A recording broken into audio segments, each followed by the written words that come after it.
All have one common enemy, and I'm gonna just leave that right there. Let hear her repeat what she just said. It's eye-opening. Go ahead. And don't put it in the chat. If you know, you know. The person who brought Jag into this is enemies with Nosy, Armand, and Toxic Diamond. Think about that one person that they all one enemy. That's exactly who brought Jaguar Wright into this. Good cop, bad cop. Think about it, y'all. Good cop, bad cop. Think about my chance. I'm not defending nobody who calling CPS, making fraudulent claims. I'm not defending nobody telling their followers to call CPS on nobody. I'm not defending none of that fuck shit. You leave people fucking children alone from both sides. Any fucking body. Leave kids out of this at any fucking age. I don't give a fuck if he was 40 years old. Don't interview nobody's children about their fucking mother. Don't call CPS about nothing you ain't seen in person. You ain't seen no pattern of. I don't care. Wrong is fucking wrong, man. I'm not supporting that shit, man. And people linking that to me and shit and asking me why you supporting her and she calling CPS. What do you feel about that? It ain't right. I don't control Jag. She's a grown fucking woman. I wanted to get her on the show to explain all that. But she said, if Nosy approves of me, or what she say? If Nosy agrees to go on the show, then I'll go. I don't know that bitch. I reached out to you. I've been supporting you. The least you could have did was support me. I want to talk a little bit about the Nosy Ho and Jaguar beef. So let's get into it. So if you guys have been following this story for a while, you would know that a few years ago, Jaguar and Nosy became acquainted, maybe even became friends after the whole Tasha K interview with Jaguar Wright. Jaguar Wright and Tasha K got into it. Nosy Ho kind of picked up from there. And, you know, we saw her frequently on Nosy Ho's channel. This is back when I used to watch Nosy Ho, prior to her making her comments about Jamaicans. Anyway, so Jaguar Wright and her hit it off. I don't know what happened. Okay, I'm gonna tell you like I heard it, but it still doesn't make any sense to me. All of a sudden, Jaguar Wright was putting out this Instagram about Nosy Ho. She was saying all kinds of stuff about calling her a sex worker, which is not a secret because she self-identifies as a sex worker. She said Nosy Ho was using her ex-girlfriend as a trick. She said all kinds of stuff, just really out there, you know, crazy stuff about, you know, her mental health status, just different things. And it sounded really bad. And Jaguar revealed that she was upset because Nosy Ho threatened to put a recording on her website where Jaguar had admitted that she had cheated on her husband. Now, in the Sean Davila interview, it was interesting because Sean actually asked her, you in fact say that? And basically it sounded like Jaguar Wright said that she did, but then she said she was telling Nosy Ho that on purpose to see if she was going to come back and spill the tea. Now, that makes no sense to me. I can understand doing that, you know, if you're suspicious of somebody, but you were saying admittedly that you guys were friends at the time. So she also was mad because Nosy Ho recorded her. Then she claimed that she recorded Nosy. She was really mad about that. She cussed out Nosy Ho. She was spilling mad tea. I don't believe that Jaguar Wright told Nosy Ho that she cheated on her husband just for fun, okay, and just to see if she was going to come back with it. I think that she in fact did tell her that, and now she's saying that you know, Nosy Ho's a snake in the grass. I don't know how she didn't see that before, and how, you know, she's not to be trusted, and, you know, all the stuff, she's toxic. You see, Jaguar put that as one of the hurdles that she had to cross. I'll come on your show if Nosy comes on with me, knowing that Nosy Ho Live wouldn't have done that. That doesn't make sense. Why? Just like Tell said, just go on the show on your own. Did she know what she was doing there? Because I don't know what the fuck this is. I'm not in this shit. That's Nosy and Jag. And whoever else want to associate themselves with CPS and all that shit, keep me the fuck out of it. I was here to expose Tasha K's bullying and expose whoever the fuck else want to bully somebody. People stealing content. I'm in these motherfucking YouTube streets. Especially if you ain't been the example you trying to set. It's a hypocritical. You can't point Tasha K shit out and you doing crazier shit or the exact same type of shit or going stooping down her fucking level. Tasha K came out with Surviving Jaguar Wright. It came out mid-January 2021, around the 18th, 19th. And that was after she did her viral video with Storm, right? Correct. Yeah, she did she had 2 videos that went viral. She had one that went viral with Storm, and then she had one that went viral with Real Life Street Stars. They have like the couch. I feel like after she kind of like fell from obscurity a little bit, from like the public eye, she then came back into YouTube. But she started to utilize popular YouTube channels. I personally saw her attach herself to Sherelle. But when she tried to turn Sherelle against Nosy, Sherelle picked Nosy instead of Jaguar. But I was like, let me get up here and talk, because I've been watching this channel forever. Hung out with this crazy woman more than once. Who are we talking about? Jaguar Wright? Unwell woman. I did a video about how unhinged she is, but you know I got a lot. So she keeps putting my name in her mouth, and she's stalking me at this point, Gigi. She's like legit stalking me. But I don't want Jaguar coming for my ass. Look She ain't gonna come for your ass. She's up. Listen, I'm scared of Jaguar. I'm scared. But I just wanted to, tell people, hopefully y'all, all of y'all prayer warriors, maybe just pray for her. Y'all got to stop, harassing people on her behalf. And at this point, just pray for her, because she doesn't seem well. And I think that people watch people spiral out of control. And then after something happens, when they are unfortunately maybe unalive themselves or something like that, then everybody want to say what they should have done. But somebody, all of the people who claim to be fans of hers need to do something, because there's something wrong with that situation. You don't do things like that when you're well, But yeah, we were talking earlier about, the video that went viral of her and her husband and just having different sides. You have her husband's side, then you have her. Now, people are saying that Solar is a man, that he's a demonified. Do you know anything about Solar? No. So see, this is the thing. I really don't know much about those people. After Nature Boy went to jail, I didn't really hear more about them. So I heard that he's one of Nature Boy people, but I don't even know how he's involved. I never could really follow that story very closely, but I do know that me, Jag, and Tokyo Tony were all on Bigo in maybe 2021, and we had a whole argument with Nature Boy. So it's weird that she's down with his people now, because she hated him then. I don't know what's going on with that. I don't know what that's about, but she was so against him. She wanted to take him down, her and Tokyo Tony. So we were all on Bigo, and Nature Boy was being the weirdo that he is. It's shocking to see her sitting with his people now. I didn't expect that, but I don't know what that guy does. I just know that whatever he does, I guess they're both into the same things. And, they out here throwing ashes on people in barbershops, from what I hear.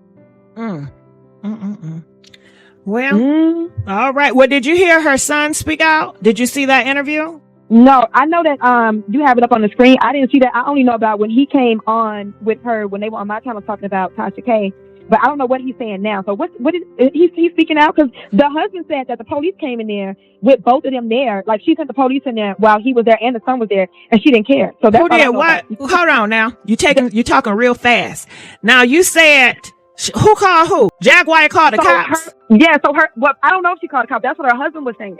Her husband was saying that she called the cops and sent the cops in the home with him there and her son there, and she didn't care what happened. So I don't know why she called the cops on. Well, did she feel she didn't feel safe, right? That's why people call the cops, because they don't feel safe. If I was to call the cops, I don't feel safe and I don't trust the people that's there. Bump all that. These are live humans. The most dangerous animal on the planet for other humans are other humans, and a lot of them are male species. The male species humans are some dangerous motherfuckers. Okay. So, I know you've been taught that these men gonna protect you. We're not in that world no more. You're gonna have to protect yourself. Go get a pow. And I don't know if you know this, Nosy, but, y'all gonna have to keep up with the news and the laws, because they changing these laws every day. And they're coming up with some laws in different states. The purge law in Illinois? Oh, you know, it's a full-blown purge. Nosy, you know we in a purge. Right. Did you know that? We are in a full-blown purge. Yep. Oh yeah, we are in a purge. You know what though, Gigi? This is what's crazy though. Her husband is gonna try to play the victim and say, "Oh, they did this and that to me," but that man beat their dog and threw the dog in the dumpster. That's what she said. Now you talking about Caesar? No, they had a dog named King. No, okay, Nosy, you taking me by storm now. Hold on, you throwing too much at me at one time. Girl, the only man I know that put paws on a dog was Caesar. Do you know him from Black Ink? Oh, Oh, yeah. Nah, we talk about her husband did that. Who husband? Jaguar, your right husband? husband. You got to keep saying Yeah. names, girl. You know I'm slow, okay? I got to keep up. You got to keep saying the goddamn names. Girl, shut up. No, he not putting paws on the dogs. That's what she told me. They used to have people who follow her. Remember? No. We against that. You do not put paws on no dogs. That is truly telling of somebody's character. Putting paws on dogs and animals. No. If you have to resort to that, you need to give that animal away to somebody that's going to love them. You don't do that to no dog. She gave it away. She said she gave it away because he was beating a dog and he threw the dog in the dog. She said that she don't care if she got shot because she's a HOE, and sometimes everybody. Well, don't tell me no more because I'm gonna get pissed off. Don't tell me no more. I don't want to hear. Yeah, it's on YouTube. I don't want to hear it because I'm gonna get pissed off. I don't want to hear it. That's how I felt. That's why I had to cut ties because that's dangerous. And I'm pro woman. I'm always gonna be pro woman. Mm-hmm. I'm never gonna go against a black woman for some violent leprechaun. That's weird. Mm-hmm. So I was like, nah, I can't. You're doing too much. I can't. So I had to cut ties. But everything she's going downhill. Hopefully people will keep her in prayer or something. I don't know. Look at that. I'd have to go back because I really didn't pay much attention to Sherelle and Jaguar's interaction at all. Right. And who else was it was a three-way. It was Jag, Sherelle, and OKP. And Jag was telling Sherelle that Nosy was bad or something of the sort. And OKP was just an innocent third party listening or whatever. So what happened after that is I remember Sherelle ended up on the outs with OKP and Jag because she was still friends with Nosy. So after Sherelle started talking so badly about OKP, I checked out his channel, and to my surprise, guess who was over there with the car fire story? Jag. When did you start thinking this way, start putting these pieces together? I think for me, it all clicked together whenever you played a video from Hear Her in 2021. And she mentioned a certain content creator that I was following that I had no idea knew any of these people. Like, I've never heard her mention Sherelle. I never heard her mention OKP. I never knew. But then I started seeing that some of the subs that are in your chat and other chats were in her chat. So I started thinking oh my God, do all these people know each other? And then I started to go back into my mind, the timeline that I gave you, and I started connecting the dots. And I'm like, oh my God, all these people know each other. And then at the same time, Hear Her was talking about the troll farm. Who are you talking about that Hear Her? She's saying who? No, I don't want to say. I really don't want to say. You said you don't want to say their name, but you said there was a video that I showed. Yeah. And Hear Her was talking about someone. Is that correct? Yes. In passing. Yes, passing.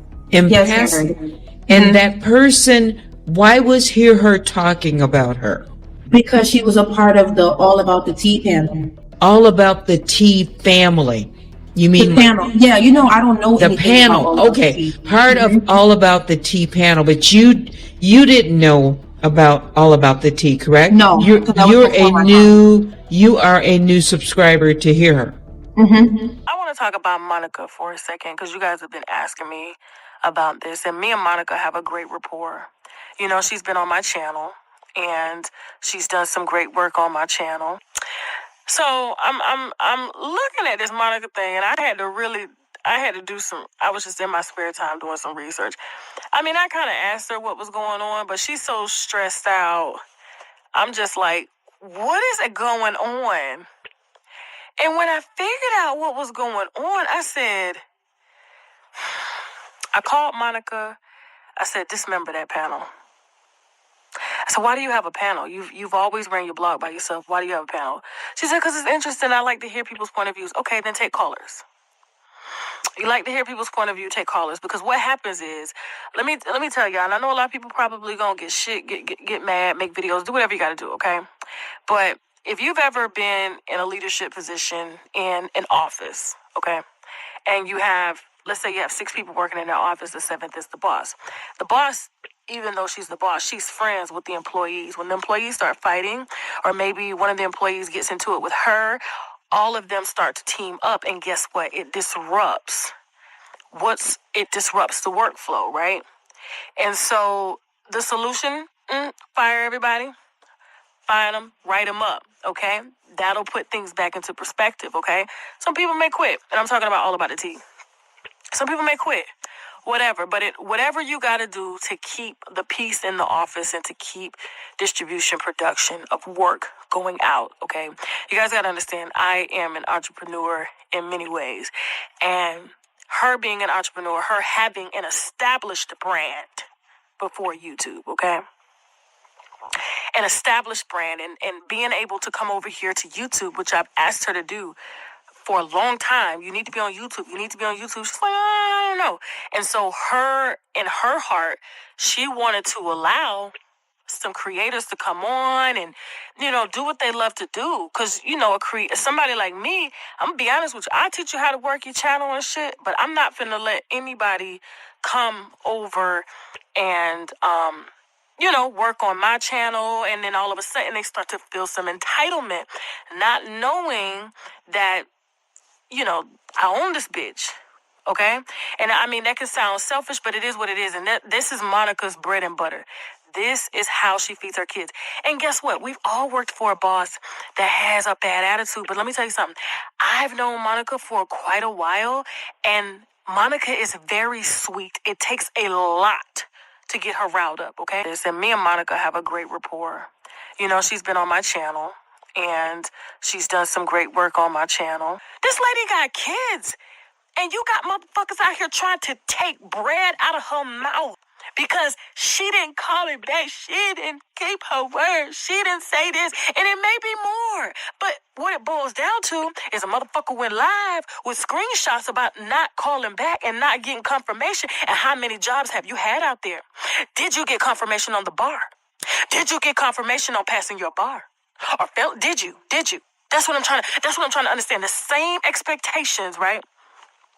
They will now hold white people to the same standards they will hold black. They won't do. It's just like you will treat a white boss. Guess up, yeah. But as soon as you get somebody that's black, that's an entrepreneur, and they don't do, and you get close to them. This is why I don't really get close to any people that are working, okay, for me.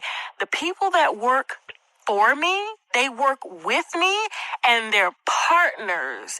It's a different type of relationship. I expect anybody that I work with to be self-starters. I expect them to be entrepreneurs. I expect them to bring me solutions. Do you understand what I'm saying? I'm not micromanaging no motherfucking body. That's not how I work. That's not the type of person I am. And I've been in leadership positions for too long to want to babysit a bitch, okay? I had a conversation with one of my people the other day. I said, listen, I'm not going to be doing this. This is not why I wanted to work with you. Grown woman. And this ain't Chelsea. This ain't, I'm just saying, we have a lot of people that you don't know that works with us, okay? But this is not what I do, okay? You are not going to create more headaches for me if I'm paying you to take away my headaches, okay? So if you can't bring me solutions, I don't want you. I'm sorry. I love you. I wish you the best. You can go make so many motherfucking videos on YouTube, but this is how I work, okay? I'm not the type of person that makes excuses. Unless I actually have an excuse. I just don't. I don't want to hear it. I have life. I have kids. We get sick. We all got that shit, okay? But at the end of the day, like, in order for me to keep paying y'all and y'all not bringing me no work, then you don't get motherfucking paid. I'm sorry. Okay? And yes, if Monica says, yeah, I want you to stay, and she decides to change her mind and not tell her, that's her fucking business. I ain't talking about my goddamn camera guy. I ain't got no camera guy, okay? Shit, anyway. So, and I've told Monica to stop engaging. Ignore this shit. It will go away in 2 weeks. You lost a few thousand subscribers. At one time, I lost 70,000 subscribers. You think I gave a fuck? No, because in life, you win, you lose. You make money, you lose money. You buy houses, you sell houses. You buy cars, the cars get repossessed. That's fucking life, okay? And it may not be professional, but how many times let me ask you something. You said it may not be professional. How many times have you put in a job application? Manager said they're going to call you. They don't never call you. Do you get on the internet and blast them for being unprofessional? No, you don't. You don't. That's what I'm trying to tell you. The shit that you will say to, your fellow black person, y'all won't dare call up motherfucking Microsoft or Apple or Google or all them motherfuckers and say, that was unprofessional. You didn't call me back, because you know why? You know why? All of these motherfuckers work. If you're in the tech world, they gonna tell another tech company. You see what I'm saying? And thank you, just life is up and down. Okay, people forget shit. Maybe they don't forget. Maybe they just don't want to motherfucking call you. Don't get on the internet crying about that shit. You're a grown-ass fucking woman. And to see our people acting like this, and I'm not saying that girl is wrong for feeling how she felt, but Monica could do whatever the fuck she wants to do with her platform, and that's that. They don't fucking own it. And you can get and make as many videos as you want to make. That woman will still have an audience.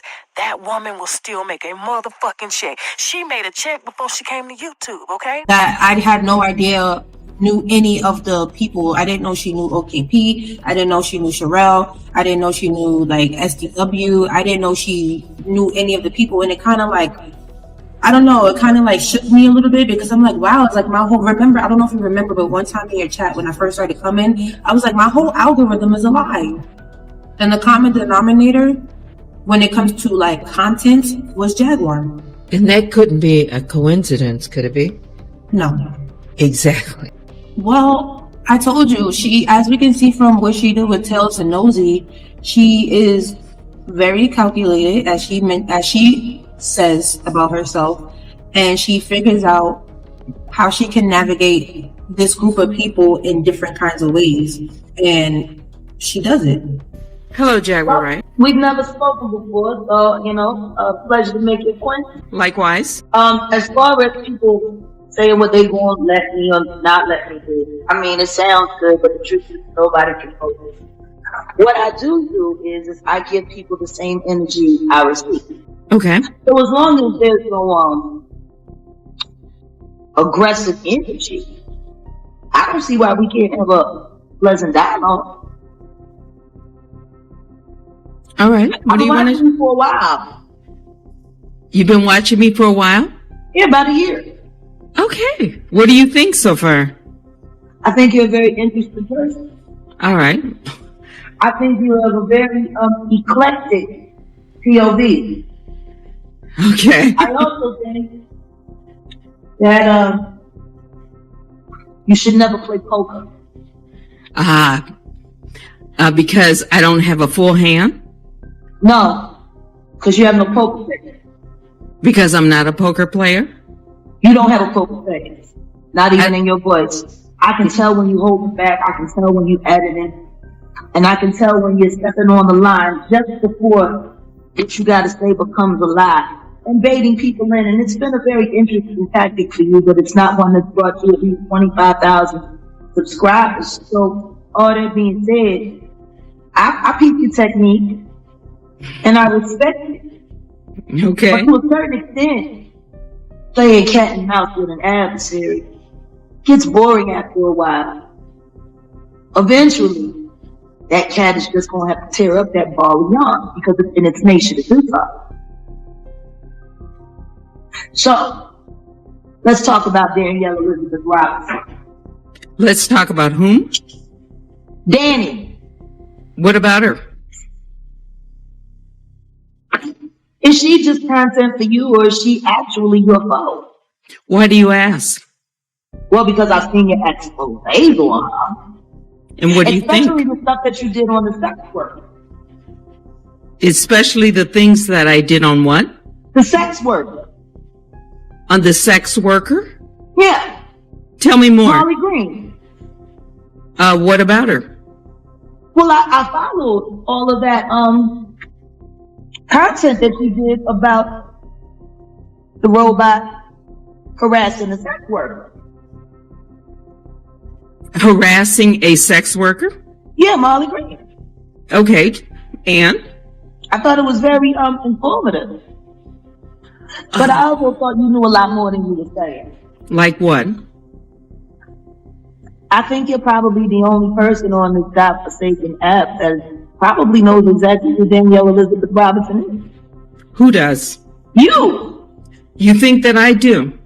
Yeah, I do. Have you heard the voices? Sweetheart? I Yes. think you know who she is. And why do you say that? Because on the bits of information that are very true about her, that you could go real hard on, get you some good views. You omit. I omit? Yeah. You know exactly who that bitch is. So you're saying if I would reveal her, I would even get more views? Answer the question. What I think is, if you became the first person to expose the robot, it would make you a little urban legend here on the YouTube. Perhaps. No, not perhaps. Definitely, you know it. The analytics support it. Anytime you talk about her, your analytics go up. Your watch hours become more consistent, and your content and your comments become more engaged. You know it. I know it. Okay. You revealing the robot? Shit, that's at least 10,000 watch hours. Does that move me though? I don't know. That's why I'm here to talk to you. I do want to know her identity. I think I've made that clear. Mm-hmm. And see, that's where the dilemma lies. Because I won't call you a liar. I don't know you to do so. No. But I call bullshit because I think you're already know. Well, you know, a lot of people might think that. There's a certain confidence that shows up in your voice when you mention certain details that you suspect to be true. It's quite interesting. You go from that slightly monotone, very polite East Coast accent, and then I hear just a touch of just below the Mason-Dixon line pop out when you get cocky. I like it. Oh, really? Yeah. I told you I've been watching you for a while. Isha S says it's called class. Put whatever pretty words you want to put on it, I don't give no fuck. This has nothing to do with class or lack of class. This has to do with transparency. What is this? Teddy's already been doxxed. Yes, I have been. So I sensed a slight comment. Yeah. With the poker comment, like you shouldn't play poker unless you really know how to play. Well, no. What you have to be able to do is master the art of what they call the poker face? Suspension of disbelief. Like you? Is that what people are saying? I mean, I don't know how many times I've had to say that psychology is a hobby of mine, and my father taught me psyops and trained me to think in that construct since I was 10 years old. Suspension of disbelief is the ability to be able to manipulate one's mind into not acknowledging the difference between reality and what they're trying to project into reality. Every great writer has to possess that talent, especially if they write fiction. Interesting. And we have to go back and listen to these videos where Jaguar is talking, because she's saying exactly what she's thinking, and people aren't picking it up. You're picking it up. I'm just saying you picked it up, but it's kind of like it's in the background, but it's there. You don't have to do all this egregious stuff and ruin people's real lives off the internet just because it's not the Jag sector, but it's turned into that, where she has everybody talking about her. That's always been something that fed her soul: attention, relevancy, celebrity, status. Like with A-list celebrities, and to almost make it, yes, it's a part of her psyche now. In the YouTube world, not in where she left from. Yep. But here she is. She rules. Here everyone's talking about Jaguar Wright. She could make it that way. I wonder, Teddy, if somebody asked Nosy now where she got the idea for the video to interview Jag, what she would say. And then the crazy thing, before the bitch even went to jail, wasn't she hungry? I got the proof. Just I'm running out of fucking money. I'm goddamn, I don't know if I'm gonna be able to eat next month. I'm not even gonna lie to y'all. I'm not gonna hold y'all. Now this is when working for Tasha K goes wrong.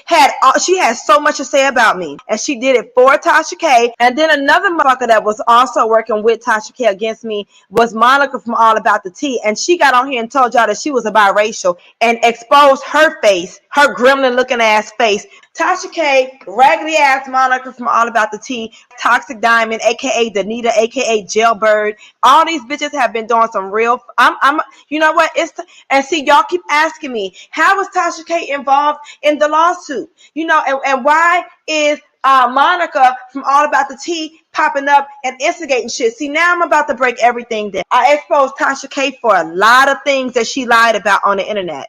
So people who keep asking me, why was Tasha K on Instagram telling Nikki, like, I told you this bitch, this and that, why is she involving herself in this lawsuit? Because Tasha K is very, very, very bitter that I exposed the fuck out of her multiple times because she's such a liar. So the whole thing that happened with the girl Brandy from Bad Girls Club, we exposed that on my channel. Then this crazy ass fucking girl went and interviewed that woman. Y'all remember the Derek Jackson situation? That came up again today when I was watching Conscious TV, and I was like, yes, I was the one that talked to the damn woman. The woman sent me the email, y'all, telling me that she lied to Tasha K to get Tasha K to put that tea out there about Derek Jackson. The woman that lied and said that she was a doctor. So I exposed that shit. Then she had that young Muhammad man to get on Storm Monroe's channel and say that Jaguar Wright molested him. He told us that Tasha K offered him $4,000 to lie and say that Jag was a child molester. And when her broke ass didn't pay, he came on and told us everything. I have that video because she keeps involving herself in my business. The way she treated Jaguar Wright was disgusting. That's what Tasha K does. She will put a STD or some kind of rape or molestation charge on you in a minute. It's always some kind of STD or some kind of sexual assault every single time. And so now that so many people keep asking, why is she involved in this? And then I was talking to another YouTuber today when I was telling them about what happened. And they was like, what? When I was on Conscious TV Live earlier and I was saying, yeah, I talked to the damn girl that sent Tasha K that false ass tea, and she just put it out there. And then even like try to verify or anything. And now I'm getting these emails of people trying to set me up to put false stories out there. Like I'm stupid. I'm not Tasha K. I don't just run to the internet and say, y'all. But since you keep fucking with me, you keep involving yourself in shit. Now I'm going to let everybody know why your ugly ass is involved. And if we want to be honest, Tasha K and Monica from All About the Tea are two hideous looking dark-skinned black women, and they hate pretty dark-skinned black women. Let's just be real. Let's be real. They hate themselves. They hate that they are dark-skinned women, and they cannot stand a dark-skinned woman who actually loves herself and loves her own nappy-ass hair. They hate that shit. So y'all won't leave me alone. You keep trying to fucking set me up like I'm stupid. You keep bothering me. I keep getting dumbass emails. As soon as the lawsuit came out, Tasha K jumped her ugly fucking ass on the internet talking about what the fuck she told Nikki, as if you don't need to be somewhere paying Cardi B. Yes, they tried to get me to put out that false story about James, that guy from Patty Pies. And Tasha K was behind that shit too. And she said she wasn't. Now I'm going to just tell everything. Because I'm tired of y'all. Y'all bitches won't leave me alone. Bitch, I'm not crying about a frivolous lawsuit, bitch. Do I look worried? It's a stupid lawsuit that she's going to lose. I'm not worried about her dumb ass. But sending people to fucking threaten my fucking life and now trying to set me up to put out fake fucking news like I'm stupid, constantly fucking with me on the internet, now I'm going to tell every fucking thing. I'm telling everything. Constantly making a fucking fool out of herself. She has to have some kind of and she gets some kind of kink. She has like some kind of humiliation kink, because I'm about to embarrass the fuck out of her tomorrow. See, it's time, because, more and more people are connecting dots to how they are behind things that's been happening with me. And see, when you have a celebrity who uses certain YouTubers to go after people because they want that person to shut up, You're not gonna shut me up, bitch. I'm not gonna shut up. Bitch, I be over here minding my own business, but you're not gonna fucking tell me that I can't fucking put out a story about this woman and her fucking rapist husband harassing the woman that he raped. No, you're not gonna tell me that I have to shut up about that. No, I'm not. So you can do whatever you want to do. Keep fucking with me on behalf of whoever you want. Get all the lawsuits y'all can get. I'm still not gonna be quiet. Everybody, they were sending that story to every fucking body, trying to get everybody to call that man a child molester. It was so crazy. James Wright, that's his name. They tried to get me to say that James Wright was a child molester. But the thing is, they were sending it to everybody that Tasha K don't like. That's the crazy part. The email went out to everybody that Tasha K had a problem with. Armand Wiggins. I think they tried to send it to Lovely T. It was everybody. They didn't send it to Tasha, though. Ain't that funny? Tasha K got a bigger audience. Why wouldn't they send it to her? Why you send it to my little ass channel? Because Tasha K had a problem with me. She had a problem with Armand, too. We're about to break down some things that are going on with Tasha K and Monica from All About the Tea.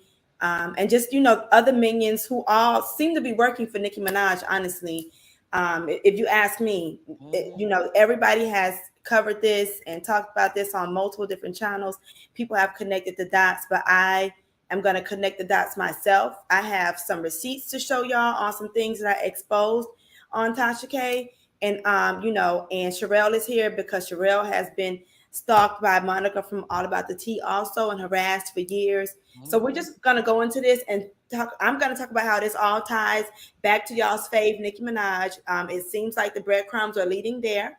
And this is just, bullying. So I asked you to come on.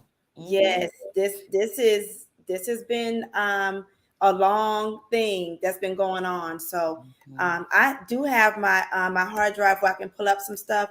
I'm really just gonna start with Tasha K's ass because that's where we need to start. Because I didn't know about Monica back when Tasha K started, harassing me pretty much. So and then I'm going to get to Monica's ass and then you can get into how they've been harassing you because it's been a long time. So everybody who does not know, when people ask me why did Tasha K post that message on Instagram when Nicki first filed the lawsuit against me, and Tasha K was like, I already told Nicki Minaj that this bitch is this and that. So she told her I live in a Roach Motel or something like that. My ex was looking for me, like all kinds of stuff that Tasha K said to Nicki Minaj. So they have been discussing me, and she revealed that on Instagram. Back when Tasha K told that lie about Brandy from Bad Girls Club. Okay, so that's what started it. And Jennifer is here in the chat. Jennifer, if you want to come up, you can always come up. So I started the channel Nosy Ho Live 2020, and I never really used the channel as much. I would just get on sometimes, talk about celebrity news, but I wasn't on consistently. One day, Tasha K went live in the middle of the night. It was late, and she was telling everybody, I need y'all to call 911. Brandy from Bad Girls Club just overdosed. She took a bottle of pills. So everybody was sending me the video like, we think she's lying because the address that she gave, is coming up as a vacant house on Zillow and blah, blah, blah. So she took the video down, but I screen recorded it. So I went live on my channel. I showed it. I was showing that, she was telling people to call 911. And I put the video up and she got mad. So she started threatening to strike my channel. Ooh. Yes. See, this before I knew you, right? Yep, before. This was a long time ago. October of 2020, this happened. Okay. So she was threatening to strike my channel because I have the video and I showed the video and she took it down. So after that, she threatened to strike my channel, whatever. She did strike my channel. So did Storm Monroe, whatever. But she got Brandy on her channel. And Brandy was saying, like, I just want to thank you, Tasha, because you saved my life.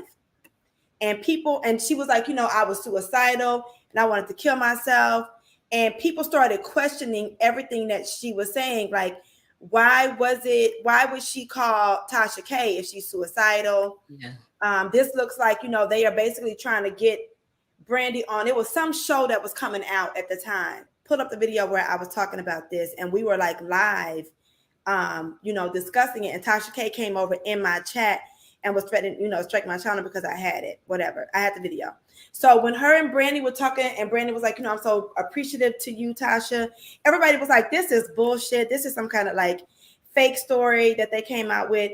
First of all, why is Brandy already out of the hospital? Like they would have put her on suicide watch or some kind of hold for a certain amount of time if she was really trying to kill herself. One, and then two, you down the whole bottle of pills and you're already out of the hospital thanking Tasha K. None of it made sense. It didn't add up. So that was the first thing that happened with Tasha K that made Tasha K dislike me. All right. Then after that, the whole thing happened with Jaguar Wright and Tasha K. Tasha K did that Surviving Jaguar Wright documentary. It started when Tasha K had Jaguar Wright on her channel. And Jag went on her channel. She talked about how she was, molested as a kid. And Tasha K was questioning her in a way that was very insensitive and asked her about when was your hymen broken. Ooh, okay. Yes. So people in the chat probably remember that. And people were unsubscribing from Tasha's channel because how she handled Jag and how insensitive she was with Jaguar Wright. People didn't like it. And they said she was victim blaming, all kinds of stuff. So instead of her,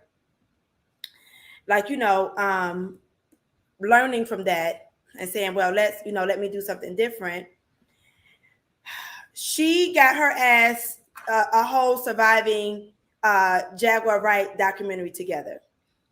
And she put the documentary out there, and that made people dislike her more. Okay, let me pull this video up because I'm putting a couple of videos up here. Yes, this happened, Shanti tell us, and it was a big thing. And you're right, she lost thousands of subscribers because of that, because of the way that she questioned Jag about being molested. And I did not know that people was going to start sending me the lies that you tell. I wasn't asking for this information, but when they started sending it to me, what the fuck you gonna do? What you think I'm gonna do? Ignore that you put out false news? And see, this is why they want to try to say that I'm putting out fake news, because I exposed her for putting out fake news so much. So when I came out with Jennifer, they were so thirsty to say that I was lying.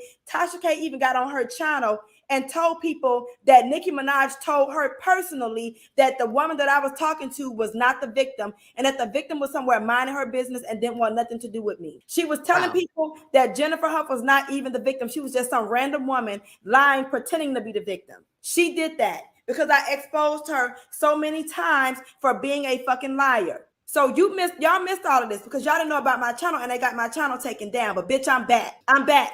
And I want to just be clear, this was all before I even met Jennifer. So think about how much Tasha K can't stand me. Tasha K gets on her live. She interviews this woman. She exaggerates the story and tries to make it seem like, this woman pregnant by Derrick Jackson and all of this. And then the woman comes to me and says, aha, Tasha.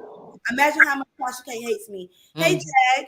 Hey, how you doing, sweet? Hey, I'm doing good. I was telling everybody about what Tasha K did to you and how you started, talking to me and other YouTubers after Tasha K asked you that nasty question about your hymen being broken. And I was just connecting the dots on why Tasha K hates my ass and why she teamed up with Nicki Minaj to come after me.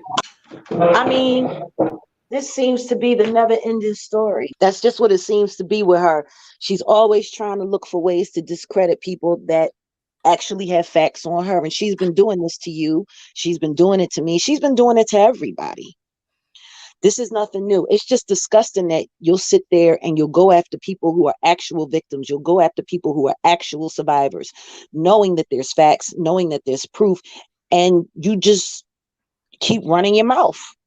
Just running your mouth just for the sake of running your mouth. It's unfair to you. It's unfair to me. It's definitely unfair to Jen, and it's unfair to everybody else's life who she's trying to ruin.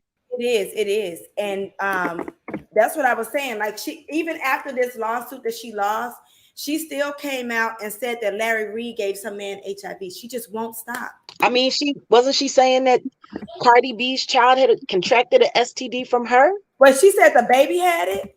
Yeah, at one point in time, I think I remember seeing a thumbnail talking about that the baby was affected by her herpes and stuff like that. I know she had put it up for a second and she took it back down, but she went real far. You know, the only good thing, there are very few things that came out of any kind of interaction with Tasha K. But meeting you, getting to know you was a blessing. It was a blessing. So, you know, even good things come out of bad things, but she don't deserve no credit for nothing other than just ruining people's lives. Jaguar said she was offering money to be quiet. Do you mean quiet? She doesn't want the money. She wants Clive and Puffy exposed. Y'all remember when Tasha told people she was going to be on Queen Radio, and then Nikki found out what she was saying about her husband and declined her ass, allegedly. Right. But you talking about what's appropriate. Girl, bye. Yeah, she was acting the whole time. I knew it because when Jag mentioned Nicki Minaj, TK ain't give no reaction. TK always gets defensive about Nicki. Jaguar's husband really irritated me though. Jaguar's husband needs to go and hook up with Stormisha, and they need to be a couple. No shade. But her husband with them big ass cheeks, look like he needs to put some blush on her. That man is gay as gay. I'm done. I'm done talking about Tasha K's lying ass. There was another timestamp though. Hold on. It was 50 minutes and something. Let me see what she said. It was something else that I meant to talk to y'all about. Jaguar Wright seemed a little paranoid when she was talking about that shit at the airport too. Did y'all see that? I get my luggage, please? Or am I gonna miss my flight? Because my flight takes off in just a couple minutes. Just a couple minutes. What you wanna say now, Papa? You was talking all that shit just a couple seconds ago, right? I'm talking to the making sure these kids are... Where's my bags at, yo? Why are my bags still sitting here? Why are my bags still sitting here in TSA? Why the fuck can't I leave Chicago? Why can't I make it home to Dallas? Get my shit, bitch! I ain't fucking playing with y'all.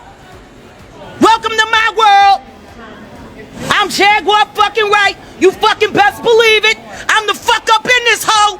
Welcome to my world. Welcome to YouTube, hoes. Get my shit, G. Get my fucking bags. They sitting right there. This is TSA, y'all. This is TSA in fucking Midway, yo. Whose bag is this? This is yours? Yeah. You can grab it, ma'am. Come on. Run my shit. You fucking idiots. Watch out, Paw. Fuck out of here. Look at this shit.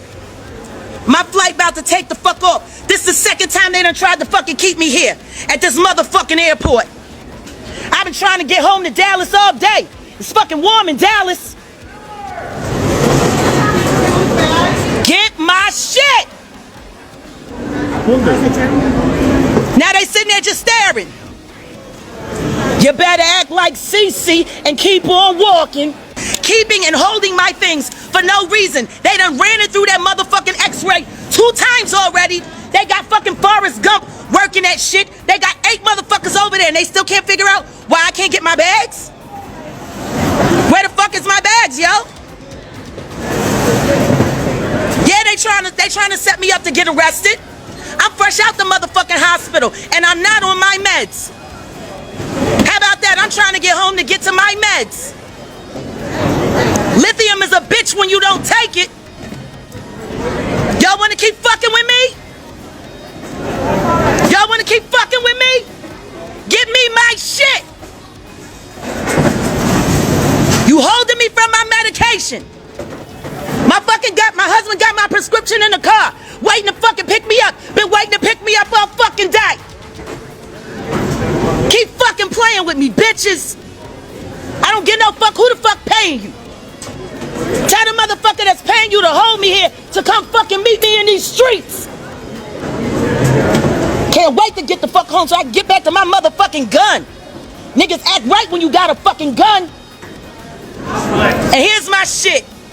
Here's my shit, just still sitting here. 3rd time x-ray.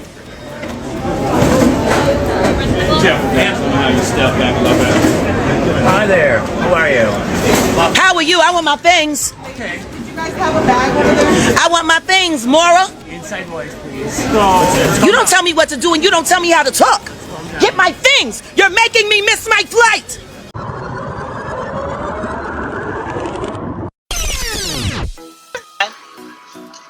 Hello?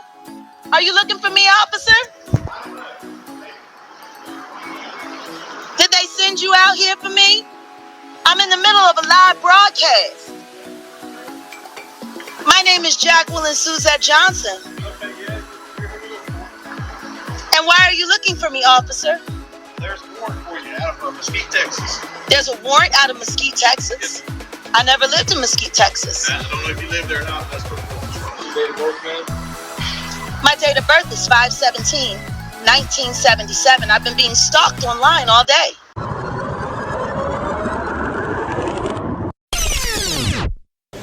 Anything happen? Get my shit, yo. Get my shit. Get my shit. Get my shit. Oh, I'm not going nowhere? I'm not going nowhere? That's what I said. I'm not going nowhere. Tell it to the camera. Let me see your name. Let me see your name on your tag. Let me see your name on your tag. You famous, bitch. You about to be on YouTube in 10 minutes. Say hi. You don't look very good today. You don't look camera ready, bitch. I want my shit. I'm about to miss my fucking flight. They're holding my shit. Listen, you gotta bring it down. Give me my bags and I'll leave. I'll go to I'll catch my flight and I'll mind my fucking business. You see this? Look at Paul Paul. Look at Paul Paul stepping fetching for the man. Look at him. He's so happy to talk to the white man. He got on his smile. Come on, Paul. Come on, Paul Paul. You was talking all that fly shit before, right? You was talking all that fly shit before. You fucking Uncle Tom piece of shit. Give me my goddamn fucking bags. I want my shit, yo. I want to get my flight and I want to get the fuck out of Chicago. All right. Man, get my shit. Get my shit. They're not allowing you to come through, so we're gonna have to escort you to the other side. The other side of what? On the unsecured side, ma'am. I'm sorry, say that again? The unsecured side. So now I gotta leave security. Yeah, they're not letting you go through. They're not gonna let me go. Why? That is a question for them. You know why? I wanna know why. Why am I not being let through? You're not ready, ma'am. You're not. I'm not what? You're not ready. I'm not ready for what? To get my bags and get on my flight? Where's your stuff? Right over there. It's been sitting there for the past 15 fucking minutes. Come on, we gotta go. Come on. Let's go get it. Go that way. We'll get your stuff. Is that your stuff right? I know one thing. I done already said that I'm on fucking medication. I done already said that I'm not on my meds. You get your fucking hands off. Get your fucking hands off my shit, bitch. Man, come on. Come on. Don't touch me. Don't fucking gesture. Don't, I swear to God. What? Say that again. If you're on medication, if you can't control it, we will get you help to control it. Oh, you're gonna get me help? Yes. I got help. You need a fucking lawyer, bitch. All of y'all need fucking lawyers. That's fine. Welcome to my world. Welcome to my life. Here are my things. Here are my things. Apparently, I'm not allowed to leave Chicago. Wonder fucking why. You need help carrying it. Fuck off. Fuck off. Fuck off. I will get my own shit. Move. Move. Move the fuck away from me. How many fucking times do I gotta say get away from me? Want me to grab your stuff? No, I'll get my own shit. Then come on, let's go. See, what the fuck did I just tell you, bitch? Let's go. Don't touch my shit. Let's go, young lady. If you're not arresting me, shut the fuck up. You're very close. If you're not arresting me, shut the fuck up. Let's go. I'm a what?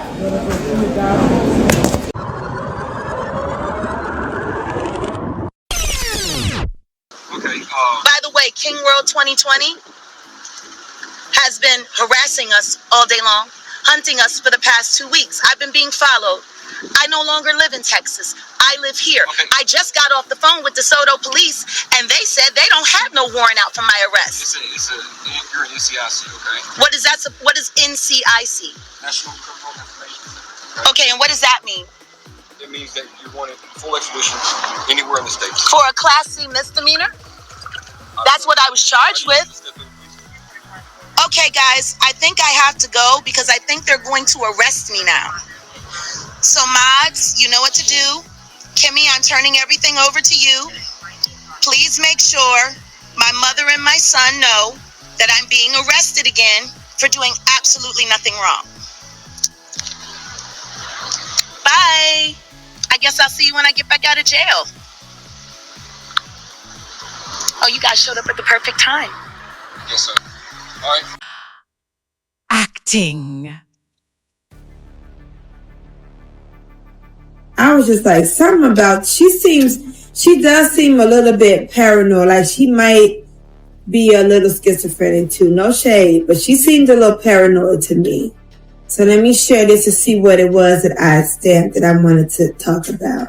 So how do you guys make money as a whole, as a couple? I mean, we got all kinds of ways we make money, but I don't talk to you. I need to know so I can make some. You know, posting a video of your car getting declined. Yeah. Well, actually, the car wasn't declined 4 times. Okay. Oh my God. First time, enemies can't find anything good on you.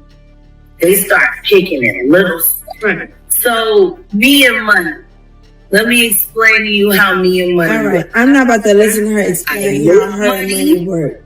Her husband don't have no money, I know that, because she had to sit there and think about what he does for a living. But did y'all see that video when that live that she did when her car declined? And when she was at the Starbucks trying to order dog treats, beef jerky for her dog, and then decided she didn't want to sit. Girl, Jaguar Wright is hilarious. I don't know if she's completely stable, but she's hilarious. What role then was this back and forth with Messy and Jag and TJ? What was... Well, Messy didn't have anything to do with it. That's just something that happened between Jag and TJ on her panel. It's a stroke of good luck. Oh, okay. However, remember she leveraged it. Right. Remember how I said big fish, little fish? Yes. Part of Jaguar's, what is the word for this? Part of her ability to flaunt and flex is the fact that she can make something out of nothing. And I think she enjoys that. She enjoys it. She likes to go to small channels and get people to talk about them and say, I made your page happen. I made your page popular. That's what she does. Because she takes onus of that. It's because of me. I made this happen for you. She really did. And I know a lot of people say like, oh, TJ signed up for it. But whenever you live with somebody in such close quarters and they are just disrespectful in front of and behind of the camera, and you see them for who they truly are, eventually you're gonna start to get mad or harbor resentment, and it's gonna become word vomit. It's just gonna come out of you. And that's exactly what happened on Messy's channel. TJ had a word vomit. So then all of this information that has come out about TJ, her children, and who do you think then called the police on Jaguar Wright that day? Man. Sent them to her home. Had TJ come out, stand in front of the cameras. I always said Jag is like the Joker from Batman. Jag is like the Joker from Batman. She is so very smart, very calculated, able to pull off very intricate plans. And I pray to God that she didn't do that to herself. I really don't think she would. I really that is just hard to believe. But somebody she could have passed away that day. That's crazy. Yeah. I don't think she did it, but there's somebody. Who took onus for that? Did OKP? No one took credit for the swatting, I don't think. This is very interesting. I don't think anyone took credit for that. Why would they? Isn't that illegal? No. Yes. But you know what? I would not have been playing this video, and I have to say it right now, today, had it not been for Hear Her TV suggesting that I, look for something that I could relate to Jaguar Wright being part of the troll farm, or at least seeing how the movement of it was from the beginning to see if this indeed, it makes sense, because she shows up at the most inopportune times to do things. Also, Jag is hiding in plain sight. You see, you gotta listen from here on out. You have to listen to what Jag says. Someone asked her something. She said, how do you know I didn't want to go to jail? She also said, sometimes people don't realize that sometimes exposure is the only way for safety.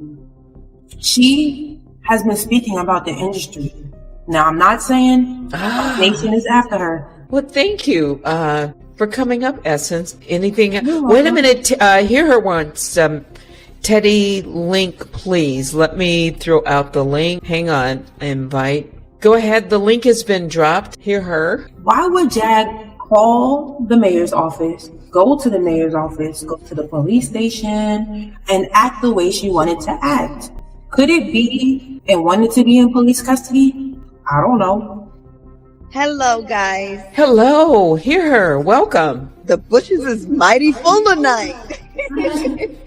For an afternoon at 3:30. Yeah, right? Let me say this. I don't know if you guys remember, but do anyone here remember when Muhammad went on Nosey's platform, what Muhammad accused Jag of? That is very important. Jag, people ask this all the time. I don't know why they ask me, because I don't know. I think that they think that I have some kind of key into your mind or something. I really don't know, but I'm just going to ask you, do you ever plan to sue Tasha K for what she did to you? I want to say yes, but part of the reason why I didn't go and run and jump after it was because Cardi B already had those wheels in motion. Mm-hmm. And there's statute of limitation and all of that stuff. And you gotta, like, I still have to call back down to the Georgia bar, because I had reached out to a few attorneys, but they were saying that they couldn't take the case, or they wouldn't take the case, or the case wasn't eligible, or too much time had passed. And I'm like, all of this was in the middle of a pandemic.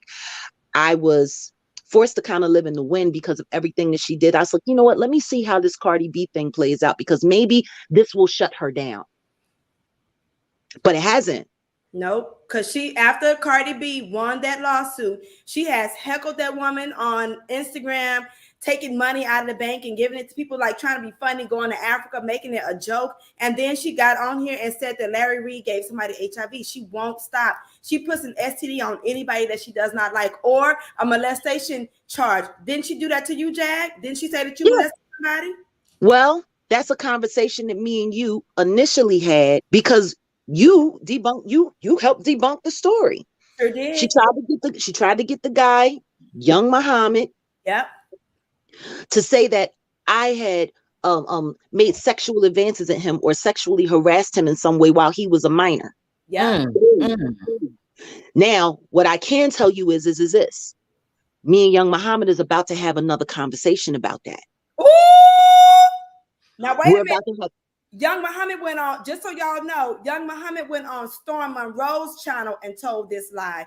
I played a little bit of the video last night on YouTube, and I'm going to upload the full video on NosyHoLive.com today. Go ahead, Jag. Well, I also have some audio of a recent conversation that I had with young Muhammad, because I really wanted to get to the bottom of how this all came about. Like, why did you end up on Storm Show? How did you end up there? See, me and you, we never really got a chance to have that conversation with him. We just got him to admit that he was lying and that they offered to pay him. He started saying that it was Tasha K that reached out to him. Wait a minute. So he never came to them? No, I'm telling you right now, I wish I want to get more into this detail, but he's been having a conversation with another blogger, and he's been communicating with that other blogger, and now he's got all of this other stuff that he has to say. But what he did say to me was he didn't go to them. And it wasn't Storm that came to him. It was Tasha that came to him. She slid up in his DMs about another situation that he was involved in. And then somehow it all fell on me. The whole conversation turned to me. He didn't go to them telling them that he had any information about me. They came to him. So how did Tasha K know that he had been on tour with you at all? She didn't. I think she was just so desperate looking for somebody from Dallas. Since I've been living down here. I think when she saw that, and plus, understand this, young Muhammad has connection to the Badu camp. Right, Erica Badu, right. I had things to say about Erica. Yep. So it makes sense that she would reach out to somebody that was connected in that camp. One thing that I'll give her, Her fishing expeditions, she knows how to reel stuff in. She'll turn rocks over and she'll look for anything. When he went on Nosey's chat, Yes. Sparkle wants to get up here. No. When he went on Storm's channel, what did he accuse Jag of? Now go back to what Jag did yesterday when she made those phone calls to the daughter of TJ and the son of her own. What did she speak about in the whole conversation? What is Jag always talking about? Every single time she's accusing somebody of the same thing. Jag is a sick MFer. Something's wrong with that lady. That's exactly what Muhammad accused Jag of. Muhammad accused Jag of inappropriate behavior when he was underage. Jag is sick. Oh wow. Jag is very calculated, but she tells on herself. There's so many things that Jag has said, and the tone and the way she say it, and people really don't probably pay attention to that. Yeah. But it was always weird to me. Certain things, the way she would say it always made it like those things I paid attention to. Like, that's odd. When you think about how go back to her son. She made up the story about her son being ARD when that didn't happen. Everything is essay, everything. She even puts it on herself. For her to come up with that story with Muhammad, that was all Jag. Jag and Storm, in my opinion, they were still in cahoots when they act as if they weren't. Because when Muhammad went on Storm's platform, I remember people were saying that they thought that Muhammad was in his other bedroom. You can't really stay on top of everything. You know, no one is perfect. That's like almost impossible. No one has the ability to be that perfect, that perfectly calculated. You're gonna make mistakes somewhere because we're imperfect people. However, she is able to like navigate and outsmart like the average cookie, especially when she has the connotation of being crazy. People do not listen to her, and I'm noticing now that and here's the thing, someone said like I think it was you her, you mentioned like, oh my god, like everybody's making money except for Jag. That's like her that's her payment. That's her double-edged sword for the most part. But yeah, but that's her double-edged sword too. Also, go back to when Storm interviewed her and how many views it got, over 1 million or over 2 million or whatever the number was. You see Jag always brag on that. 2.so million. And then remember, after she was interviewed a second time with another content creator, I'll say, and remember the outcome of that interview? Do you guys remember the outcome of that interview? How many thousands of subscribers that content creator lost?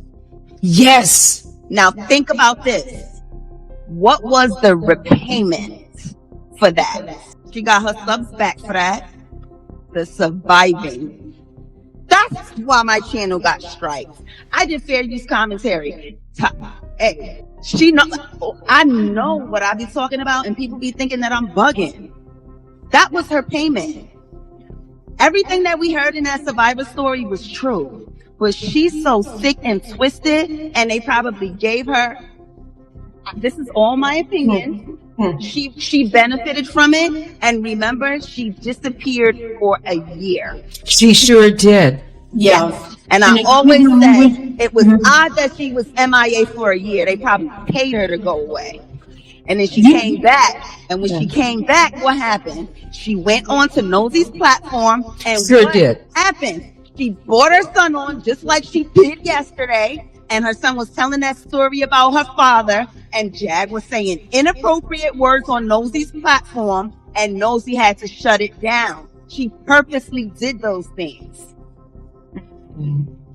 That all was she is sick. When she go to court September 20th, they need to lock her up minimum 2 years in a mental facility.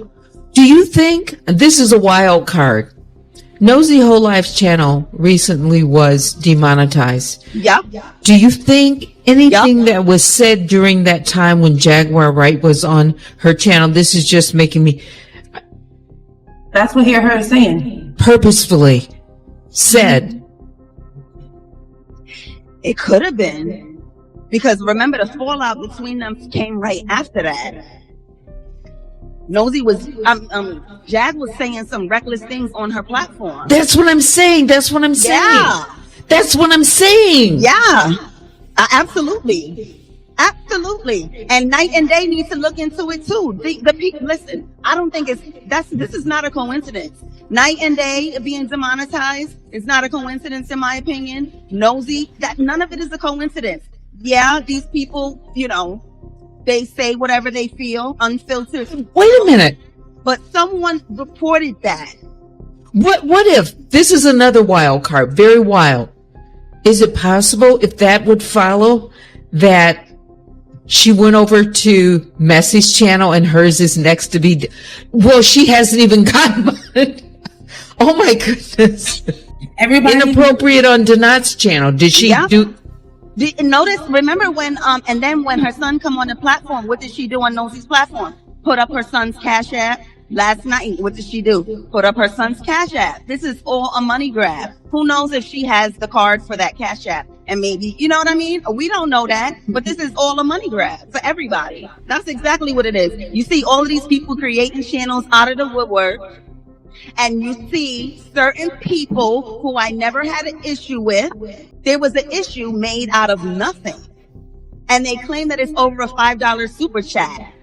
See how they kept saying that I was talking about Taylor, baby? I never said anything negative about Taylor, but they had to when she came over to my platform and Donat spoke to Taylor and they squashed it. Trees was very upset when she went back over to Incompetence page and they made it a big thing. And remember how I kept saying how shady it was that she kept putting all the negative comments that Trees was making on top of this on the screen and highlighted it for so long. And that explains why she lets Trees come over there and take over her platform. All of this was done.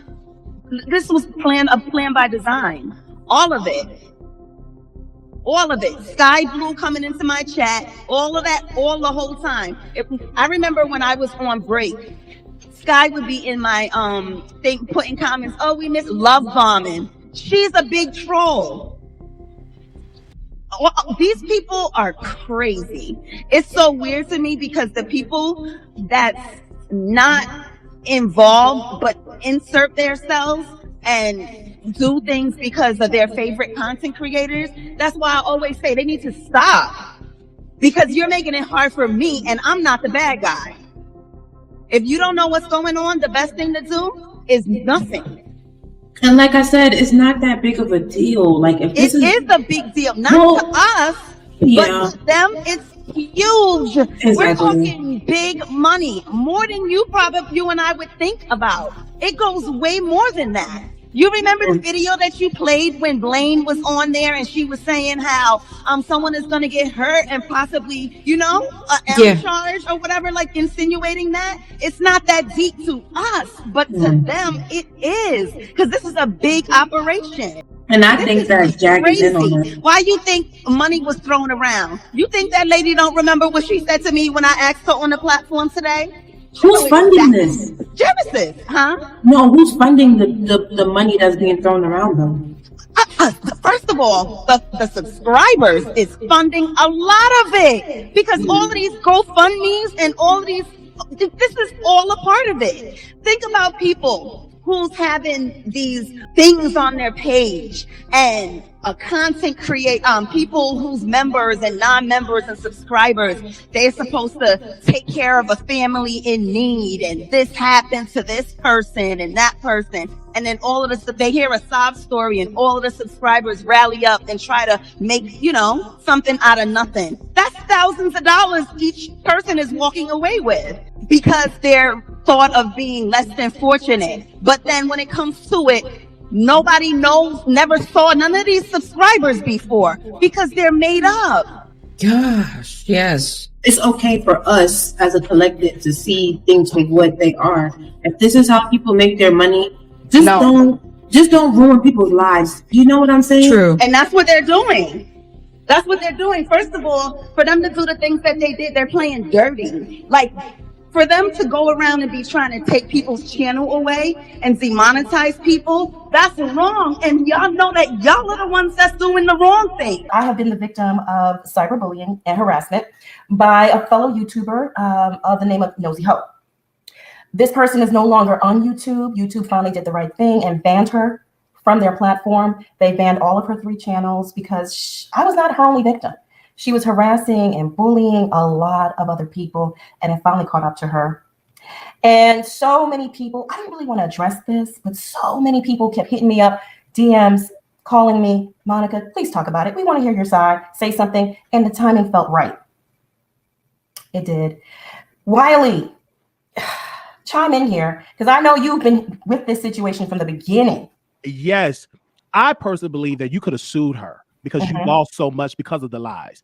I look at Dr. Day Reed, he have a lawsuit with another YouTuber, and he lost about $60,000, probably more, because of that man lies. And now he got him in court, right? He recouped all that money back, but you could have really sued her because she lied. And the thing I didn't like about her is that she was harassing innocent Monicas that did not have nothing about YouTube, didn't know nothing about it. She was interrogating, posting their personal information on Twitter, on Instagram, and she was doing too much. You know, she posted my library situation, but that's okay because that's public. But what she was trying to do is bring innocent people and trying to play a private investigator just to expose you, and all because you didn't help her with the whole Nicki Minaj story. Like, I don't understand why she did it. And I think that another point for her, when she did it, she saw all of those subscribers, she saw those numbers, and she got addicted of being this evil witch, being this devil, and exposing innocent people, and it just wasn't right.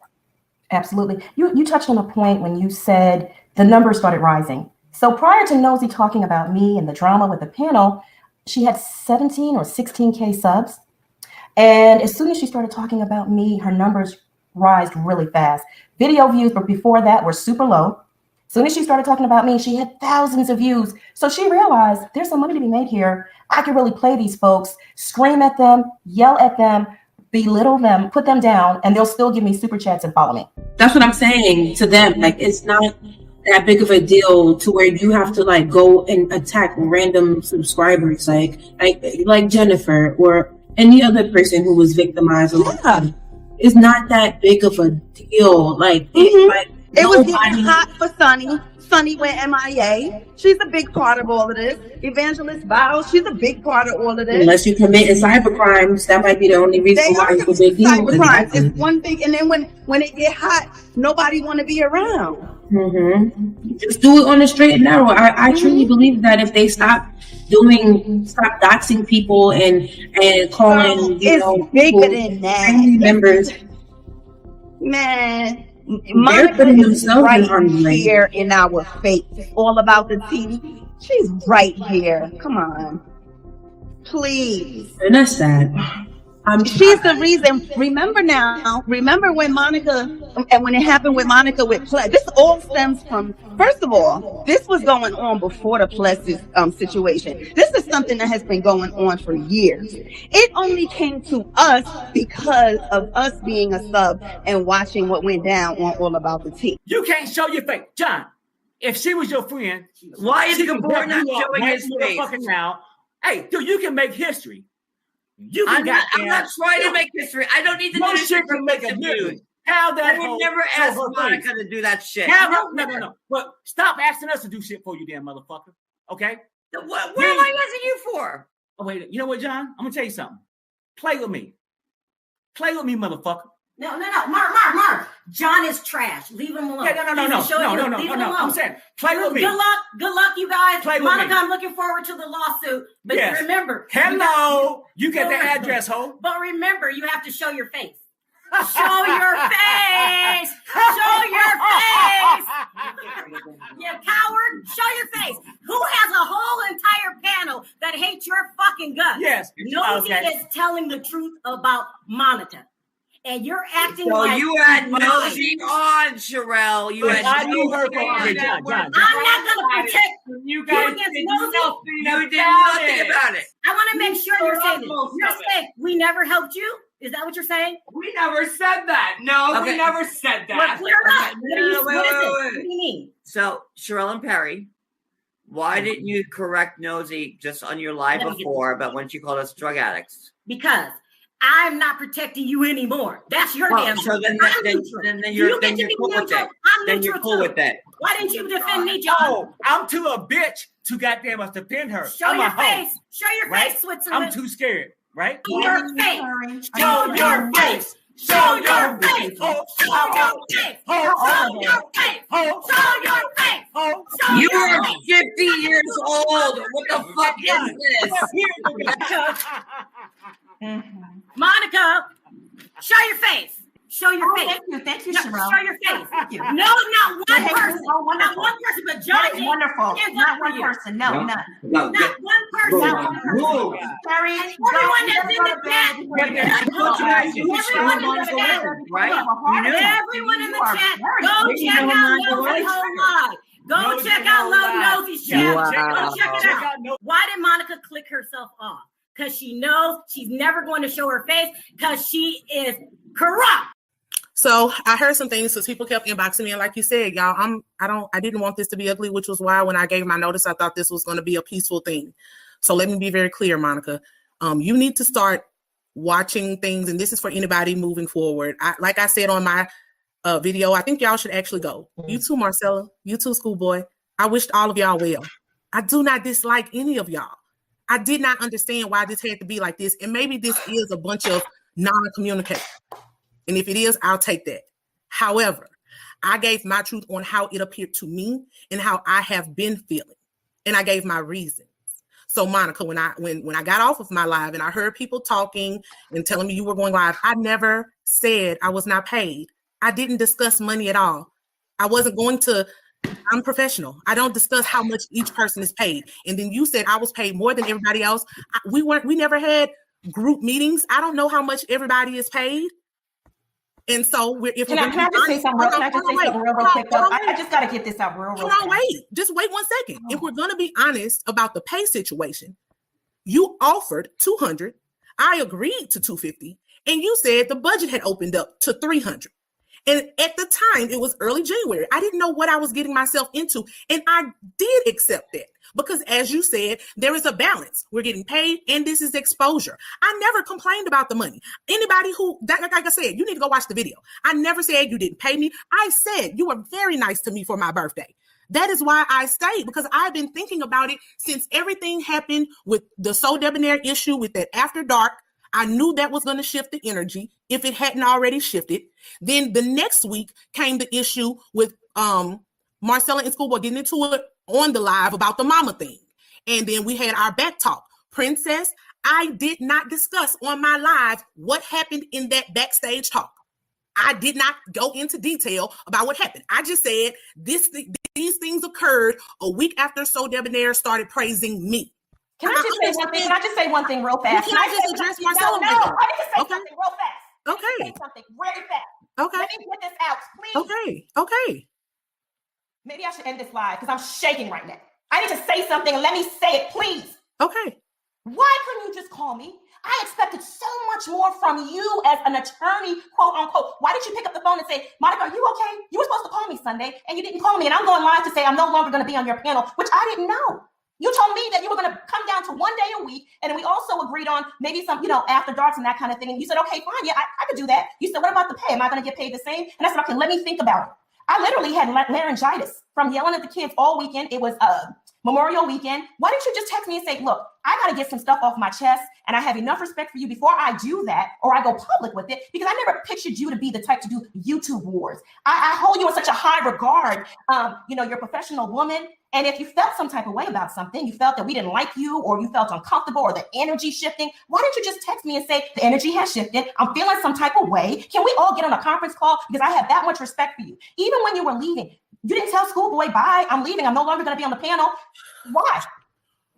See, I don't know if you just heard any of what you said, but you literally just disrespected me by saying an attorney, quote unquote. Now you're trying to shift it and say, I didn't tell the panelists. Monica, you have always acted and treated this as a business. The only time we talk is about a business. You may talk to Marcella on the phone. You may talk to Schoolboy on the phone. You have not called me and talked to me as a friend. We have a group chat and people, you can pull the receipts, Schoolboy. Every day. When I had Instagram, we would joke in the group chat. We would post things in there. We would kiki, all four of us. We would do that in the group chat. So as a panel, as a business, we have not talked as business. I kept everything as business. I supported everyone as a business. So I mean, and then let me respond to all of what you said. So if for you to say we had an agreement, we did not. You asked, could I stay for one day? I asked you what would be the pay. You said, let me call you in 2 to 3 days. I have to think about it. That was on May 17th. I'm still waiting for a phone call from you. In my opinion, how I took that, I wasn't feeling well. You could have said, listen, you were supposed to call me. Monica, what's going on? You could have sent me a text. Oh, let me guess, so now you couldn't do that? Monica, you sit on live and say how you talk to everybody else or Schoolboy and Marcella every day. But every day? You can't talk. Every day. What? You literally said, I talk to Schoolboy. She's like my daughter. I talk to her almost every day. So you can talk to her almost every day, but you can't call me back in over 2 weeks about business. 2 weeks. What was I supposed to say? I text you on Friday, which it wasn't 2 weeks. We communicated 2 days before you went on live and made your announcement. We communicated. A text is just like a phone call. I don't have to. No, can I just say? Can I get this out? Can I finish? Can I finish? I text you the Friday, the show that we had with Judge Joe Brown, and I said, I know I was supposed to call you, girl. I said, I'm gonna call you in 30 minutes, is what I said to you. And then you was like, okay, I didn't call. You said you was going away for the weekend. I said, okay, I'll call you. We agreed to talk on Sunday. We agreed to talk the day before you, 2 days before you went live. We agreed to that. And I said, I had gotten laryngitis. I wasn't even feeling good. I literally was in bed under the covers. I had to cancel Monday's show because I was not feeling well. I mean, I feel some type of way too. Like you could have said, girl, Monica, I need to talk to you. What's going on? You couldn't have texted me. It goes both ways. I feel like you could have texted me and said, hey, I'm just waiting on a phone call from you. Can you call me? For you to go live 2 days in a row, to me, this is how I perceived it. For you to go live 2 days in a row and put out narratives that paint people in a bad way, where Schoolboy's losing subscribers and people don't like her no more and they're attacking her, and people are saying nasty things about Marcella, people are saying nasty things about me. That's manipulative to me. I don't like that. And I hold you in a whole different regard than the behaviors that I saw of you going on live and doing that mess. First of all, I don't do this right here. I'm going to delete this live because I don't do this mess, this YouTube back and forth bullshit. Me and you didn't have an argument. We didn't have we didn't say a cuss word between each other. You could have texted me back and said, Monica, I'm waiting to hear from you. What's going on? We texted 2 days ago. Monica, you may want to revisit your timeline. I showed the text. You got people calling me a liar. I don't even want to see the text anymore. I'm telling because I'm giving my truth. Monica, you texted me after the show Friday and said, hey, I didn't make an announcement. I want to chat with you. And I told you I'm available now. You said, can we talk Sunday? I have something to do this weekend. I told you I'll be out of town Saturday. Yes, we can talk Sunday. When I got in at Sunday at 8:30, I texted you and said, I'm available. And you never responded all day, the rest of the night Sunday. You who always say, I'm up all hours of the night. You never responded. Yeah, go ahead, honey. Go ahead. You never responded Sunday. Monday, you were posting things. You posted videos. You posted all kinds of stuff. I didn't get a video. Okay. I didn't get a notice saying, hey, I'm not going. I just got a phone call. I got to end this live. I can't do this anymore. I wish you all the best. Take care. I think you intentionally did certain things. I didn't do anything. Watch the videos before you say you're disappointed. I didn't go live yesterday. I can't even get the words out. I did not go live yesterday. I can't even. Please, you made a pre-recorded video. That's what I meant. Yes, saying that I was leaving for the same reasons I gave you. Time constraints, not mental health. Time constraints. Well, people came to me. I didn't watch the video. I had a bunch of people come to me. Well, that's your problem. And said to me, you're relying on and said to me that Ples said negative energy. I did not. Negative energy and this kind of thing. I did not. All right, Ples. I wish you the best. I gotta get off this live. Everybody's saying, I have people attacking me now because of stuff that you said. I have people attacking Marcella. I didn't say anything until y'all did. Other than that, it wouldn't be a bother to us. I can tell you for a fact. I know for a fact because Mika sent me the whole file. Okay, a whole file, and the file had my name here. No, was it Hear Her CD at the time? I don't know if it was here. I think I was Hear Her. Yes, it had Hear Her TV, and it was in July. I was not a content creator in July. My first video was September 28th. So they were already on me, and the reason why they were on me was because I was speaking about what I was seeing when everybody else was saying, like, it was like, for instance, I would go to commentaries chat and I would say what I thought, and it was like, no, we don't think that. And then, you know, the situation when I went over to Sunny's channel, and she would get upset and all of that. And when Mika sent me that file and I saw all of that, she sent me a whole bunch of stuff. It was a file, when I tell you, it had pictures. Hear her. Did it have the information or the conversation that Mika had with Monique Tolbert on the one that Black Rabbit played and deleted? If it was in the what Mika sent me? Yes. No. From the information that I received, I can tell you what I think. Go ahead, open it. I don't think that Mika was in on it from the beginning, because if she was, she would have never sent me the stuff that she sent me. Why was she doing her own investigation simultaneously? I think because she was really working with Nosy. Nosy was on point with everything. Was the information that Mika sent to you, did it contain anything from Monique Tolbert? Then I asked the question, why was she doing her own simultaneous investigation? And then you said because she was with Nosy, but before June the 18th, she wasn't, if I'm listening to these videos correctly. Right. So then why would she be looking into the avatar herself or getting information? Because she was able to say to Nosy, well, you know, I have X, Y, and Z, or this is what I'm interested in, or I think you should. I don't know that, because when I got the information, it was after.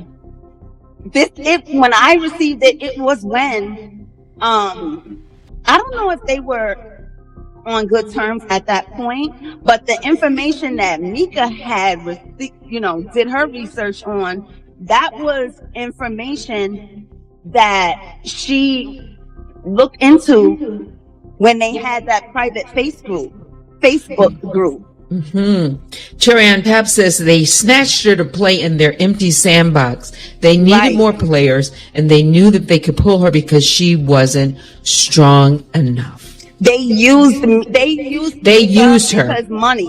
They knew that she would have, needed money, and her and Nosy fell out at the time. So they paid her. They paid her pennies to basically get the password to go into the Facebook. And that's how come when everything happened that while back ago, I called Megan out and posted that on the thing. Remember, I was oh my God. You remember, I never told and said anything about any of that personal information that she sent me. The only reason why I said just that about Megan was because I was pissed because they used 62 Boogie Woogie. They knew that I was a subscriber of hers, and they went to her and tried to turn her against me. Remember? And Marcella came on my platform and said that she was used to come for me. And commentary was, but she wasn't successful. So they moved on, and they keep on going, using different people every time. That's the strategy. That was my retaliation, because I could have exposed everything that Mika sent me, and I never did. And remember, I kept saying when I get monetized, I'm gonna do my members only, and I never did. You know why? Because I wasn't interested in doxing Sunny. Right. I never was going to disclose that information. I was mad, and I said, you know what? I could fight fire with fire and really do her dirty, but I didn't. But when they did that with Sunny, with 62, I was like, they're doing too much. They better leave me alone. And that's when I posted it, because remember, Megan was paying trees. Yo, she had her on payroll. They knew Megan was involved, but they kept it a secret because Megan was paying money for basically hush money to keep it cute. Remember, Megan was a subscriber, a faithful, loyal subscriber of AT2.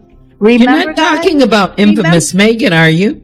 I'm talking no. I'm talking about Megan, Nurse Megan. I can't remember her name. Infamous? Yes. Infamous Megan. You remember AT2 had he made a song, and Infamous Megan was rapping in the beginning of the song. They were that close. AT2 and Megan made a song, and then she turned her back on AT2 and canceled the membership and was Team Trees because they had dirt on her. Got it.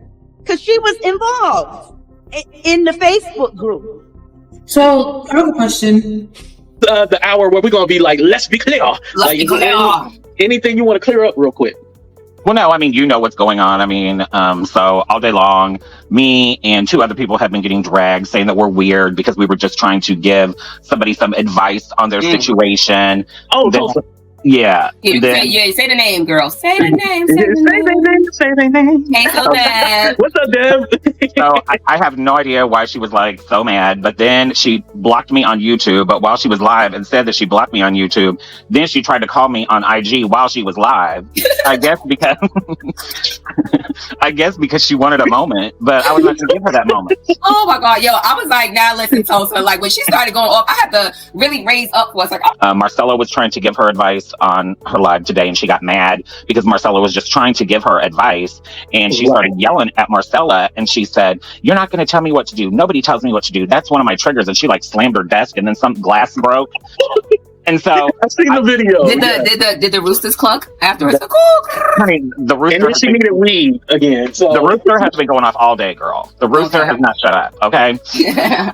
So, and then it just starts seeming like, okay, so then, after this happens today, then, I find out that, she's apparently mad at me. Then she says that she's blocked me. Then she tries to call me on IG. She's saying that she needed this money because she's afraid to leave her house. She's scared. But then she got in her car today. She also said that she had some type of condition called dead legs. But then she got in her car while she was on live to drive to go buy weed. And then was telling the people in the live to cash up her $20 so she could buy the weed. Oh, no. And she was perfectly fine driving. She was perfectly fine talking to everybody in the weed dispensary. Then she's going and she just randomly stops and talks to what looks like a little kid who's skateboarding and asks him if she can interview him because he was a black kid skateboarding, and she said that she doesn't see that many black kids are into skateboarding. I mean, the poor child was probably terrified. There's nothing. I don't want nothing from nobody. Anybody who knows me knows that I'm not out here for nothing. I've never come on my platform and asked anybody for anything. I've never went behind the scene and asked anybody to do anything for me. You just won't see that. You won't see that. You won't find a person who can tell you anything like that, because I think that also came up that I was involved in some type of situation trying to set somebody up with Q. I don't know if they said Q was involved in it or Val was involved in it, and allegedly I had something to do with it. And I was just like, wow, like what is going on? Like, they want to make up things. Like, my thing about it is this. I've come on YouTube. I've been here by myself, okay? Not one person can show you something I'm trading with them or, ultimately that we're together trying to take somebody down. Like, I would never do that, because ultimately I'm the kind of person that if I'm going to do it, I'm going to do it on my channel. I'm going to bear the weight of it. I'm going to take the responsibility for it. I don't believe in co-defendants. Understand that. I don't believe in co-defendants. Right. Okay. I'm not a co-defendant type of bitch. I'm a single, we gonna do this type of female. My God. Letters, emails, crazy. Right. But y'all, I'm telling y'all, this is a good email, y'all. This I like this email. I read it and I felt good when I read it. I said, you know what? And I said to them, I said, I want to let you know that yes, Tells did get that email from that young man on that date. That is the date that they sent it out. But I want to also let you know that it came out before that, my love, by somebody totally different. So it's a whole nother math situation. But, I have faith in Tells. One thing about Tells is I believe she's going to get to know some information. And, she ain't gone long enough. Maybe she will. I don't know. And you did say, hit me up. I got some information for you.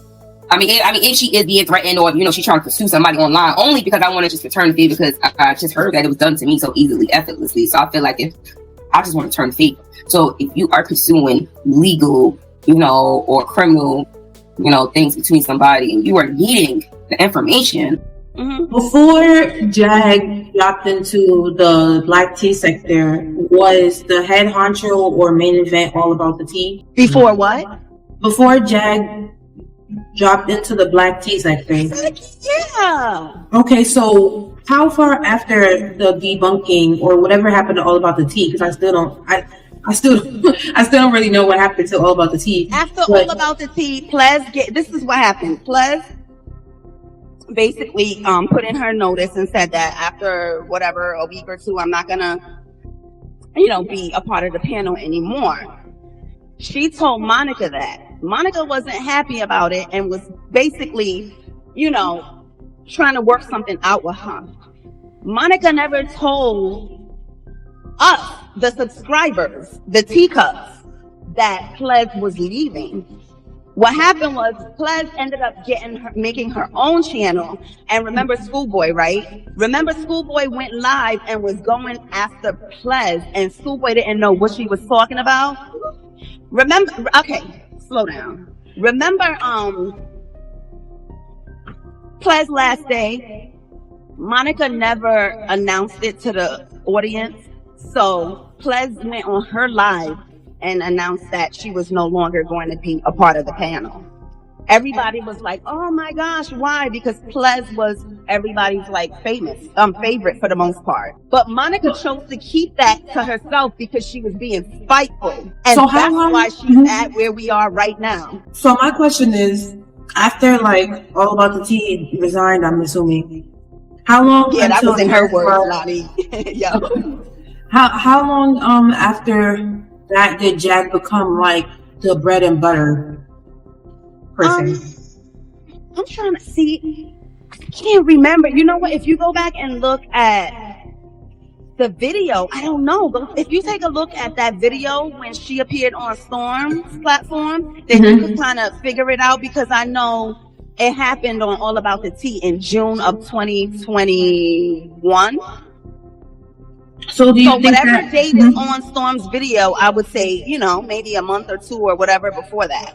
So do you think that majority of the content creators associated with All About the Tea needed new content anyway, so that they can get paid from YouTube? So they settled for Jaguar? Absolutely. I don't know who Monica is in all of this, but let's not forget Black Tea Blog is involved in this too. This huge, people with big channels is involved in this. One day I saw the story surface online sometime in I believe November or December of last year, and I made a show about it, and I spoke my opinion and what I felt. And Jennifer reached out to me, I believe, the following day. Yes, and I've had extensive conversations with Jennifer. I've interviewed her multiple times. We've spoken about the case over and over. We've deciphered every detail on this case from beginning to end.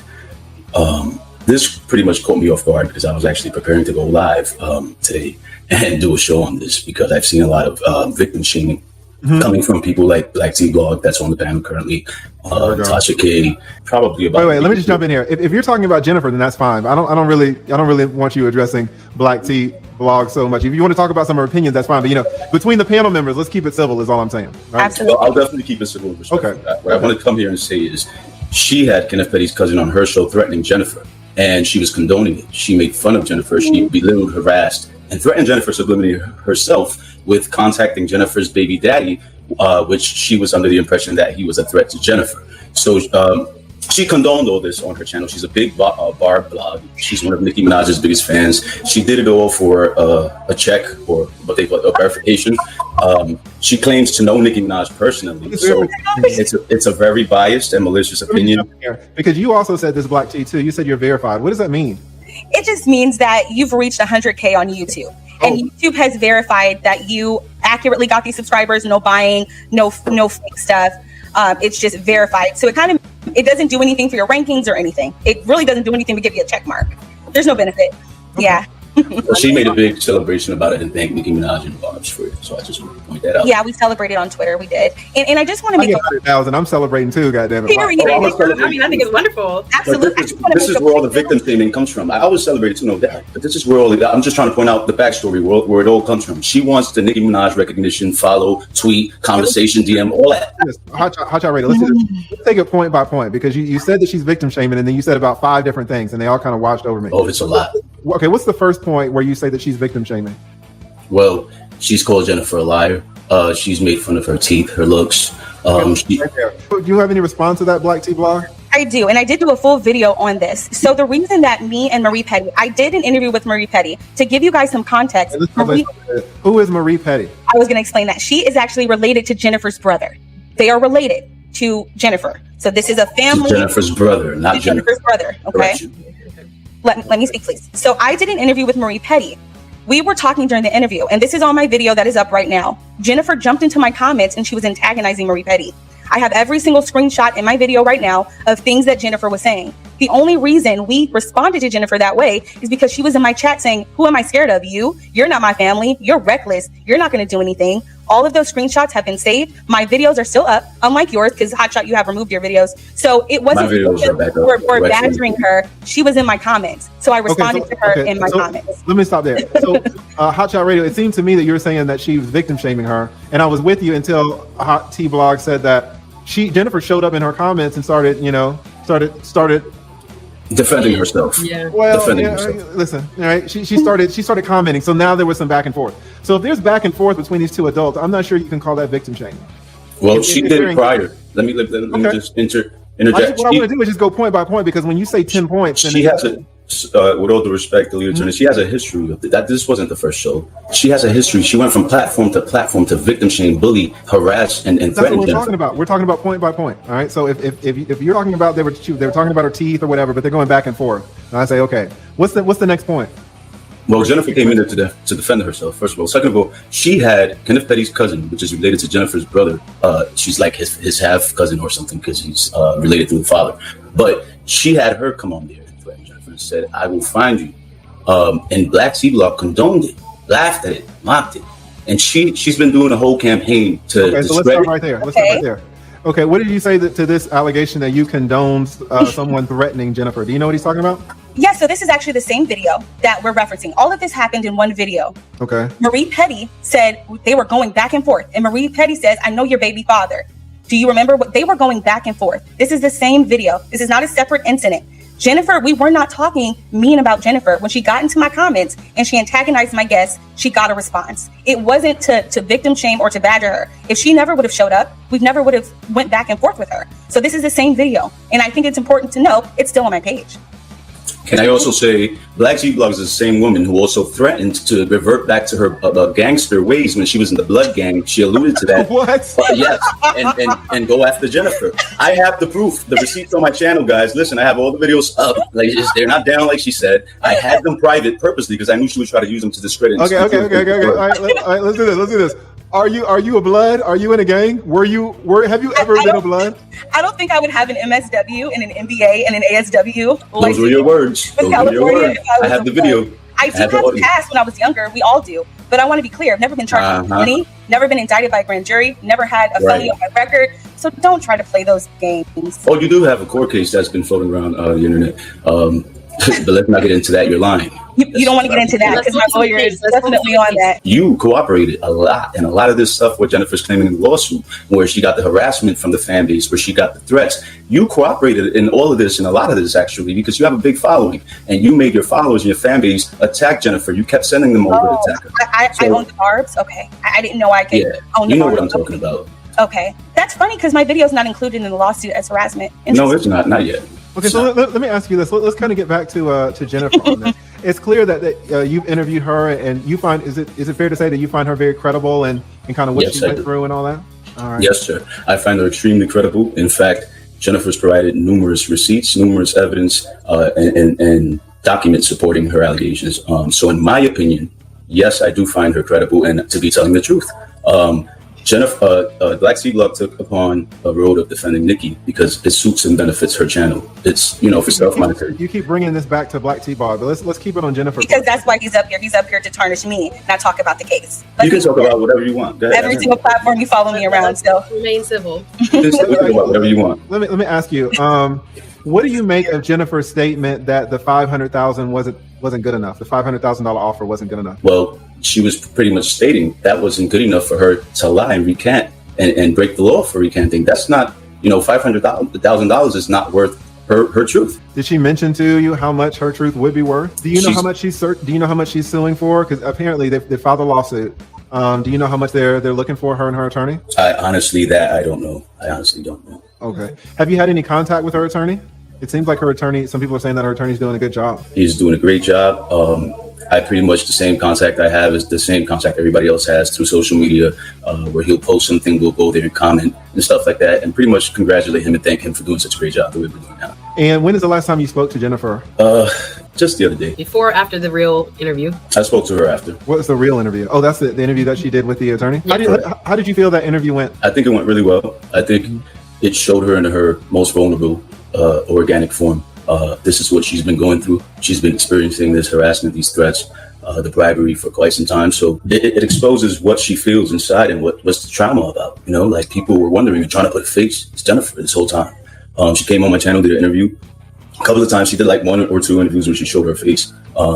And now she's on mainstream media. So now the world knows, because people were trying to discredit my channel and try to discredit her. And, you know, it was a tough battle because people were, you know, this is a lot of people's favorite celebrity we're talking about. So a lot of people were in awe. It was like, wait, this can't be. No way. So that's normal and natural for people to feel that way. So it's been a really tough journey. Let me ask you, what are they trying to specifically discredit her about? Because certainly whatever happened when they were 16, something happened because he went to prison. All right. So something happened there. It's clear that, you know, he hasn't registered for the sex offender because he's already pled guilty to that. So what are they trying to discredit her about? I guess the money situation. Is that it? Well, it's pretty much everything. From the minute that Jennifer came on the social media, first they said she was not the victim at all. You know, they said she wasn't a victim. No, the victim's white. She can't be because this woman's not white. Yeah, it was crazy. Oh, it sounds like Tasha K and the person sitting next to you right now. They were both 2 of the people saying this. And they were saying that this is not the victim at all. This is the narrative they were trying to spin in the beginning. Once I debunked it. Well, let me stop right there. So Black T Blog, did you feel like Jennifer was not the victim? So in the beginning, her story did not match because I have the 1994 docs. It didn't match what was put in the court record. So I speculated, is this the real person? The reason I said that she was white is because I got a picture of her mother from her family. Her mother was blonde hair, blue eyes.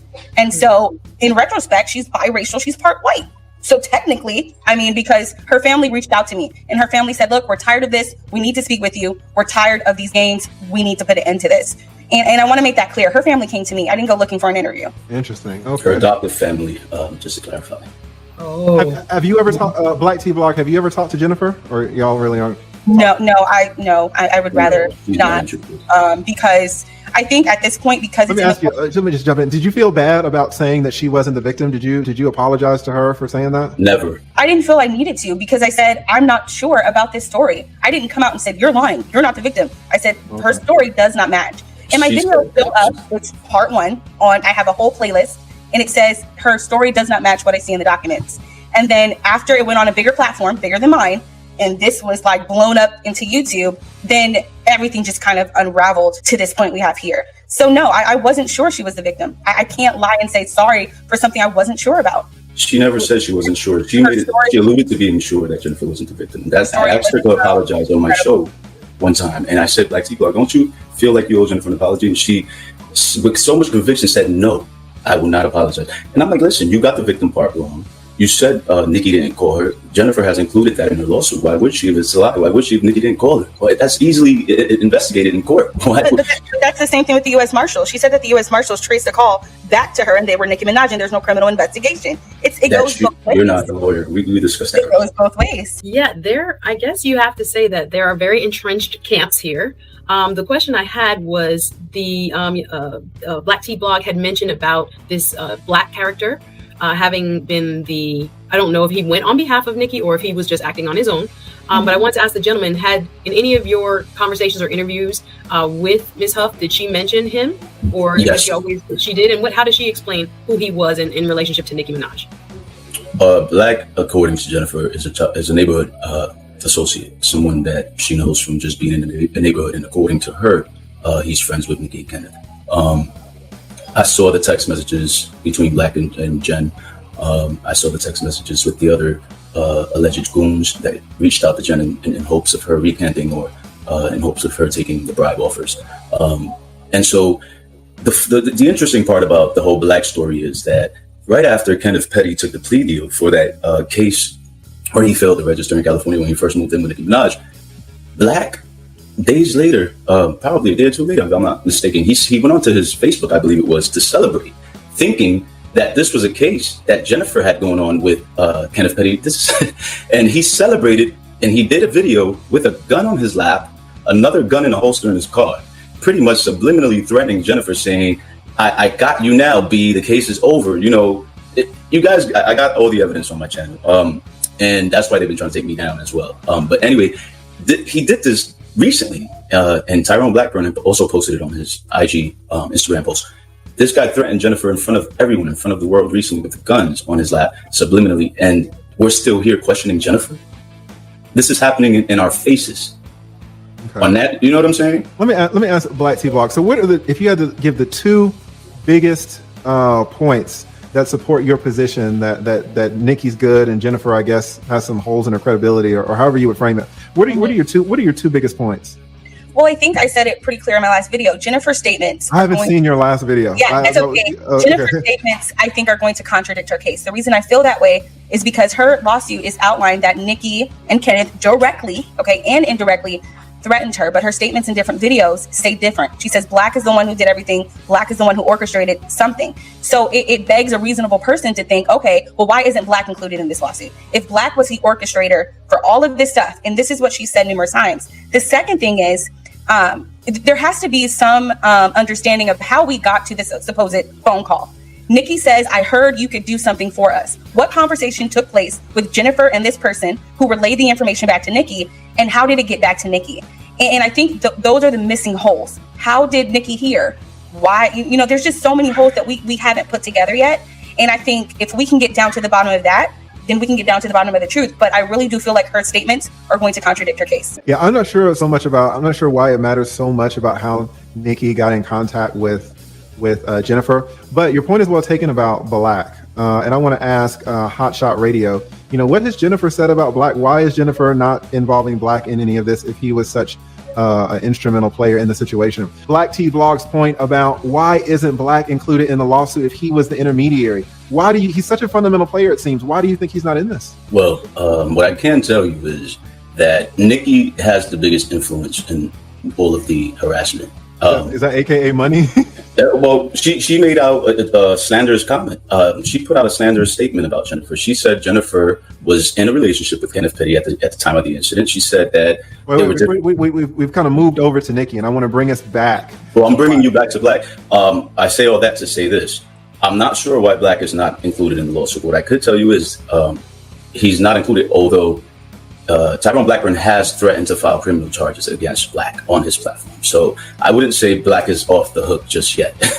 Who is Tyrone Blackburn again? Attorney. That's the attorney for Jennifer. Oh, okay. So the attorney has said Okay, yes, so he has the video where where Black is recently threatening Jennifer again on video, on camera, and he said he just threatened Black to file criminal charges against him on his Instagram post. So that I could say he's not off the hook. Gotcha. Interesting, or maybe they don't live in the same place. Or that speaks to why he wouldn't be included. Or maybe he's a tough guy, and you don't want to necessarily have him involved for a myriad of reasons. If he's the muscle, so to speak, or if he is just just the as you said, the conduit for the bigger fish. And again, they want the big fish. So I don't know how much his pockets. I don't know if they are deep or whatnot, but I think they really want to focus on Nikki. I think what people are missing is that the thing that I got from Jennifer's interview was that every time Jennifer has not changed her statement, the fact that when she spoke allegedly to Nicki Minaj said, I hear you can do something for us. I hear you can do something for us. And Jennifer has also been very adamant that it was Black who sent her the lawyers, this third party, that it was Black who offered her the money, that it was Black who was relaying information. So I know that there's this notion that Nikki and Kenneth reached out to Jennifer, but why would Nikki say, hey, I hear you can help us out, if she was seeking out Jennifer? So that, to me, allegedly implies that she probably had a conversation on the side with this third party person, and he was relaying information back and forth. Mm-hmm. Now, since then, this third party, he's actually come out to release FaceTime videos.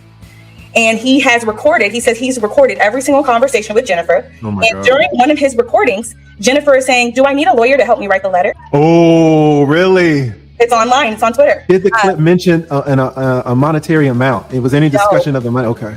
No. So what I find interesting is that if you noticed, even during Jennifer's interviews, she no longer referenced this Black character who was allegedly her cousin, as Black. It's now an associate of Nicki Minaj.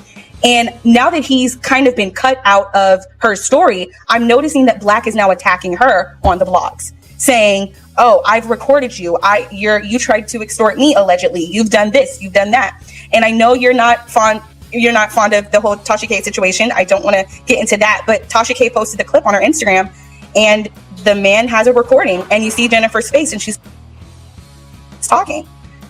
Wow. And it's a 5-second clip. And I didn't understand why now he started coming out with all of this. On top of that, Jennifer. Wait. Do you know what sounds weird to me though? The What? fact that it's a 5-second clip. Because no one really you see what I'm saying? No one really has a 5-second conversation like that. Just to release a 5-second clip seems super suspicious to me as an attorney.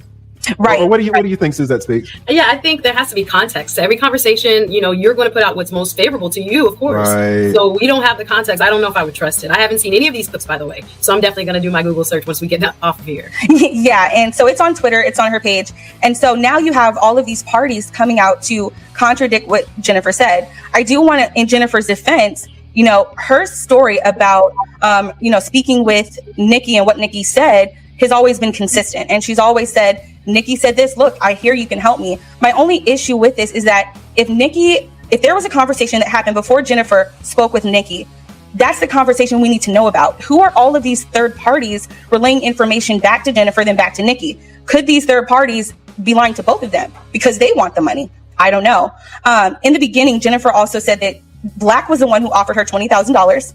Jennifer provided a screenshot. In the screenshot, there was $15,000, not 20, and the man was holding up the money. And she said this was basically, she's.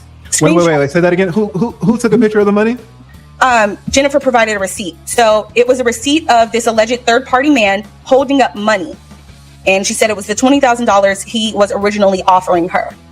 Who took the picture? She did on her phone. She screenshotted it, and this was one of her receipts. It's also included in her lawsuit. Wow. She then says Nicki didn't offer her $500K. She said after she spoke with Nicki, her brother called her and offered the $500K. So it was $20,000, then $500.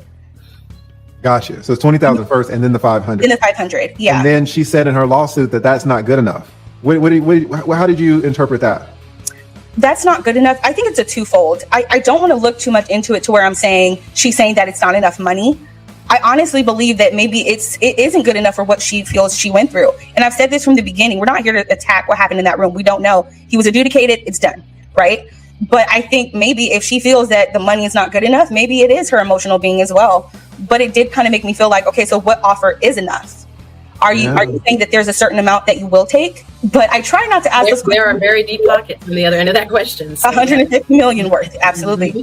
The whole Nosy investigation with Jennifer, and then Tasha, she's cool with Nicki Minaj. We're going to talk about a few things with the Surviving the Petty situation. I have special guest Sean Davy Way. He has a YouTube channel. And y'all, please go check out his YouTube channel if you haven't already. Sean Davy Way is everything. Sipping Socialites is one of my longtime mermaids. We have Corey here, who was on my Clubhouse yesterday, and he told what he knows about the situation with Kenneth Petty. But Clubhouse is not recorded, so we want it on record. So he has agreed to come and talk to us again. And we have Jennifer here, and she's gonna, briefly speak and say something that she wants to say. And then the rest of us are going to continue on. Thank you. Thank you for having me, Nosy, once again. Like I've told you, first and foremost, I want to say thank you to you for all the work that you have done, for the push that you have given me, for the extra strength in my voice that I didn't realize I had, and speaking up and telling my truth. You are definitely a powerhouse to reckon with. I just sincerely want to say from my heart, verbally, to everyone. I can't get to everyone in the messages as quickly as I'd like to. I try to take a little break for myself and to spend some time with my little one. But today I wanted to be here to say thank you. And I love you all, and I appreciate all the support that I've received. And it doesn't go unnoticed, and I'm hoping that this gives people who have chosen not to speak up, I'm hoping that it gives them courage, Yeah. As hurtful as the things people have said about me, the narratives that they have put out about me, the way they try to spin my words and twist and whatever. I know exactly what I have said, and I stand on everything I said. And whatever videos they have coming out, I'm ready for them too. I just want them to play the whole thing, and not just, little snippets and things like that. But just to let everybody know who has been supporting me that I have nothing to hide. And the support has been great. And without it, I definitely wouldn't be like here talking to you guys like this now. So people are trying to shame you for not making eye contact. Like, it's easy to make eye contact to talk about being assaulted, but we were then if I looked at the camera, they would have said, "Oh, look, see, I told you she was looking for," you're darned if you do and you're darned if you don't. I don't think it's ever been easy for anyone to relive the moments. It's not like they asked me like, "Hey, just, give me a synopsis of what happened." No, they wanted to know details. And when you speak about details, you can't help but reflect on them. Like your brain just goes back to the memory, and you feel like me. I talking about it, I go back into that little girl that was hurt. I'm not speaking as the grown woman who was violated. I'm speaking as a 16-year-old who didn't know any better and who, thought I did something wrong just for freaking asking a nigga where the hell he was going. Like, I didn't, you know what I'm saying? I didn't, listen, look, right. It is what it is. People are going to pick and poke and prod and, my posture this and my posture that, and that's okay. One day I will be, standing all tall with my head up, and I'm getting there, and I'm working on that. And that's it. This is totally different though from the way you were when we first were introduced to you. And to the ones that it didn't happen to, I can almost guarantee that they know someone who was hurt. Yeah. And I just feel like the message that's being sent out here, as far as like, if you tell the truth, if you talk about what happened, or if you're in a relationship, or if you're, wearing this type of, you shouldn't scare people away from telling the truth. I'm sorry. Things like this happen. And it's not all men that do it to women. You got women out here that do it to little boys and little girls. So it's not, I'm not trying to shame any. And another thing, I'm sorry. I'm not asking nobody to hate anybody. I'm not asking nobody to bring nobody down, tear anybody down. How do you think I feel being torn down? I definitely don't want other people doing it to other people. People don't understand. I told somebody, like, us as Black women, we don't understand the power that we can share amongst each other if we supported women like that, in situations like this. Yeah. And to have a Black woman shaming another Black woman just because the story doesn't fit their liking, like that's horrible. And I don't understand how, those women can live with themselves, especially being mothers to having children and sisters and families. It's awful. It's horrible, but you can't win them all. And you can't save everybody, and you can't make everybody believe you. And I'm not trying to do that. I just want to continue telling my truth. And I would like, the ones that did wrong to take accountability. That's it. Corey, I appreciate you for standing in your truth. I know it's not easy to be on this side of things. And although what happened back then, it wasn't nice. It wasn't cool because of that I had to leave the state, but I appreciate you now rectifying the situation and standing up for not only myself but women. And it's not a problem. Yeah, thank you. Have a great night. Thank you, Sean David Wade. Jennifer, hold on before you leave. First, I just want to rectify a situation. Like I said before when I talked to you, Jennifer, I publicly have said some things that I'm not necessarily proud of when it came to your situation, especially with me being ignorant to a lot with what was going on with you. And I feel that if I can publicly say something about you that without speaking to you or hearing truly your side of the story and being oblivious to what you actually went through, I think that that was really insensitive of me and very biased of me because of me being a huge fan of the, you know, the person that's affiliated. That should have never came before you.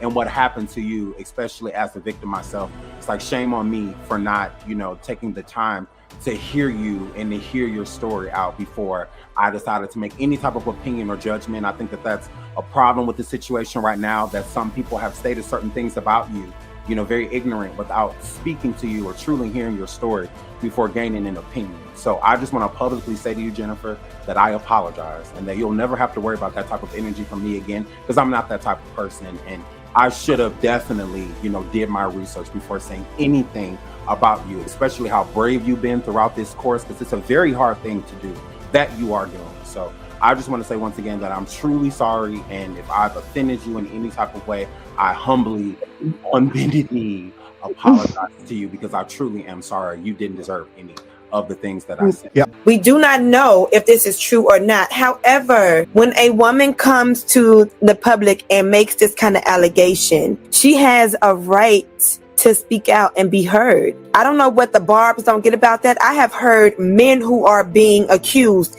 I have heard men even say that. She has a right to tell her story, and then the man has a right to defend his damn self. And she says that she is the person who was allegedly raped by Kenneth Petty, when, as Nicki Minaj says, the girl was 16 and he was 15, but she says that they were both 16. She told the whole story, and people were poking holes in her story. So I emailed her and I asked her about some of the things that people were asking. I asked her about some of the things that people were saying when y'all were saying that, how did she get from the bus stop? Weren't they in a relationship? Isn't she white? She emailed me and answered those questions. And I posted under her video that I was going to go live about this, and I asked her to pin it, and she did. If there are any more valid questions that need to be asked during this live, I will email her during the live and see if she responds back to me while we're still live. Caution you all to please think about what you're saying. As much as you support Nicki Minaj, that's fine. Nicki Minaj decided to marry someone who has been accused of rape. Instead of you all dragging someone who might actually be a victim, why don't y'all try to get system help? Why don't you all, Barbs, who claim you love her so much, instead of participating in her self-fucking-destructing and tying her legacy, her money, everything to this man, why don't you all try to reach out to her and ask her what's wrong with her? And what kind of help does she need that she keeps having these predators around her? Something's wrong. Thank you, Elevated Goddess, for the information that you sent me. I had no idea about this, and it had been on YouTube for like 4 days. Also, moderators, stop blocking people. If they don't mention any other content creators in this live, do not block them. If I need to get rid of all of my moderators, I will. This is my channel. Stop blocking people. But I'm just gonna say that you all need to think about how you are treating someone who really might have been raped. I don't understand how you all are so okay with doing shit like this to someone who really might have been raped. You would think that you would want to just shut the fuck up and wait and see if she's proven to be lying or he's proven to be lying. But going in on somebody, so you go to fuck in on her like this, and then it comes out that she's not lying, then what? Then what? Your head is so far up Nikki's injections that you don't feel anything for what you're doing to someone who might possibly be a victim of rape. Seriously. Like, you gotta be a real soulless, heartless, empty ass bitch. I'm gonna play what she put out on YouTube, because I know some of you are like, what's going on? What happened? I'm gonna play it. This is what the Barbs are so mad about. And then I'm gonna show you all what we discussed in the email, what she sent me. She gave me permission to share this information, but not her name. And I'm not sharing her name. So I decided to make this video because I feel like even though it's something that happened 26 years ago, I'm still living with the effects now. On September 16th, 1994, it was a Friday morning. I left my home on my way to a city bus stop, headed to school. I was going to John Adams High School at the time in Queens, New York. And I was met at the bus stop by Mr. Kenneth Petty. At the time, I knew him as Kenny. We grew up in the same neighborhood. My mother and his mother used to run the streets together. His uncle worked at the local tire shop that was there on Rockaway Boulevard. I didn't know his whole family, but there was a few members of his family that knew me and my brothers because of who my mother was. On this day, I went to the bus stop and Kenny was there at the bus stop. He asked me where I was going. I said I was going to school. I asked him where he was going. He said he was going to school. I said, you're lying, because I never knew Kenny to go to school. Kenny was a bum. He was a street guy. He was a dude that was always standing on a street corner. He was hanging out with street dudes. That's what I knew him for. I knew him as a street drug dealer. Unfortunately, this day ended up really bad because... Okay, hold on. We have the person who made this accusation in the comments. Mermaids, what did Sunday Grayson say? Can somebody screenshot it and put it in our Mermaid chat? Well, I'm not a barb. I'm pissed off about the fact she keep what? She keep what? What made her put this on this screen? Somebody let me know. You grew up with her? So are you on here saying that she's lying? What is she lying about? Are you saying that this is not the victim? Or are you saying that she is the one that he was charged for and she's not telling the truth? You don't have to clarify for me. She's supposed to be your cousin. Your grandma raised her? Okay. So she is the alleged victim. You're her cousin and you're confirming that she is the alleged victim. She's not just someone from Barty Gang who was making this up. Is that what you're saying? But you're upset because she's saying that my grandma raised her mom and her. Okay, listen. Can you listen to me, Sunday Grayson? Whether she's saying that y'all were a family, a foster home or not, I want to understand why that means that she can't speak out about this that allegedly happened to her. It was cool when you wanted money though. Okay, hold on. This is what I'm going to do. I'm going to put the link in the comments for either one of you to call in. If you don't want to call in, that does not mean that you are lying. It means that you just don't want to speak about this. Nobody needs to click this link other than Sunday Grayson and I Belong to Me. Nobody else needs to click this link because I'm not going to add you in. I'm about to add I Belong to Me and Sunday Grace to my live. I Belong to Me, we got you on here.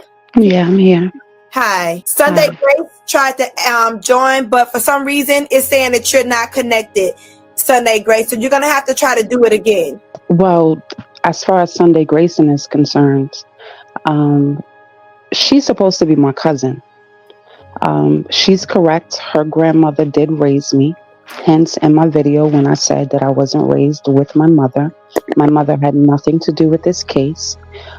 So yes, Sunday Grayson is correct. Her grandmother did raise me and she raised my mother. Now, as far as what her beef is she feels like I shouldn't speak about it. Why? Because she was in New York hanging with that nigga before he met up with Nikki. She was living with, again? Yes, who was Sunday Grayson. She was living with his children's mother when all of this broke out.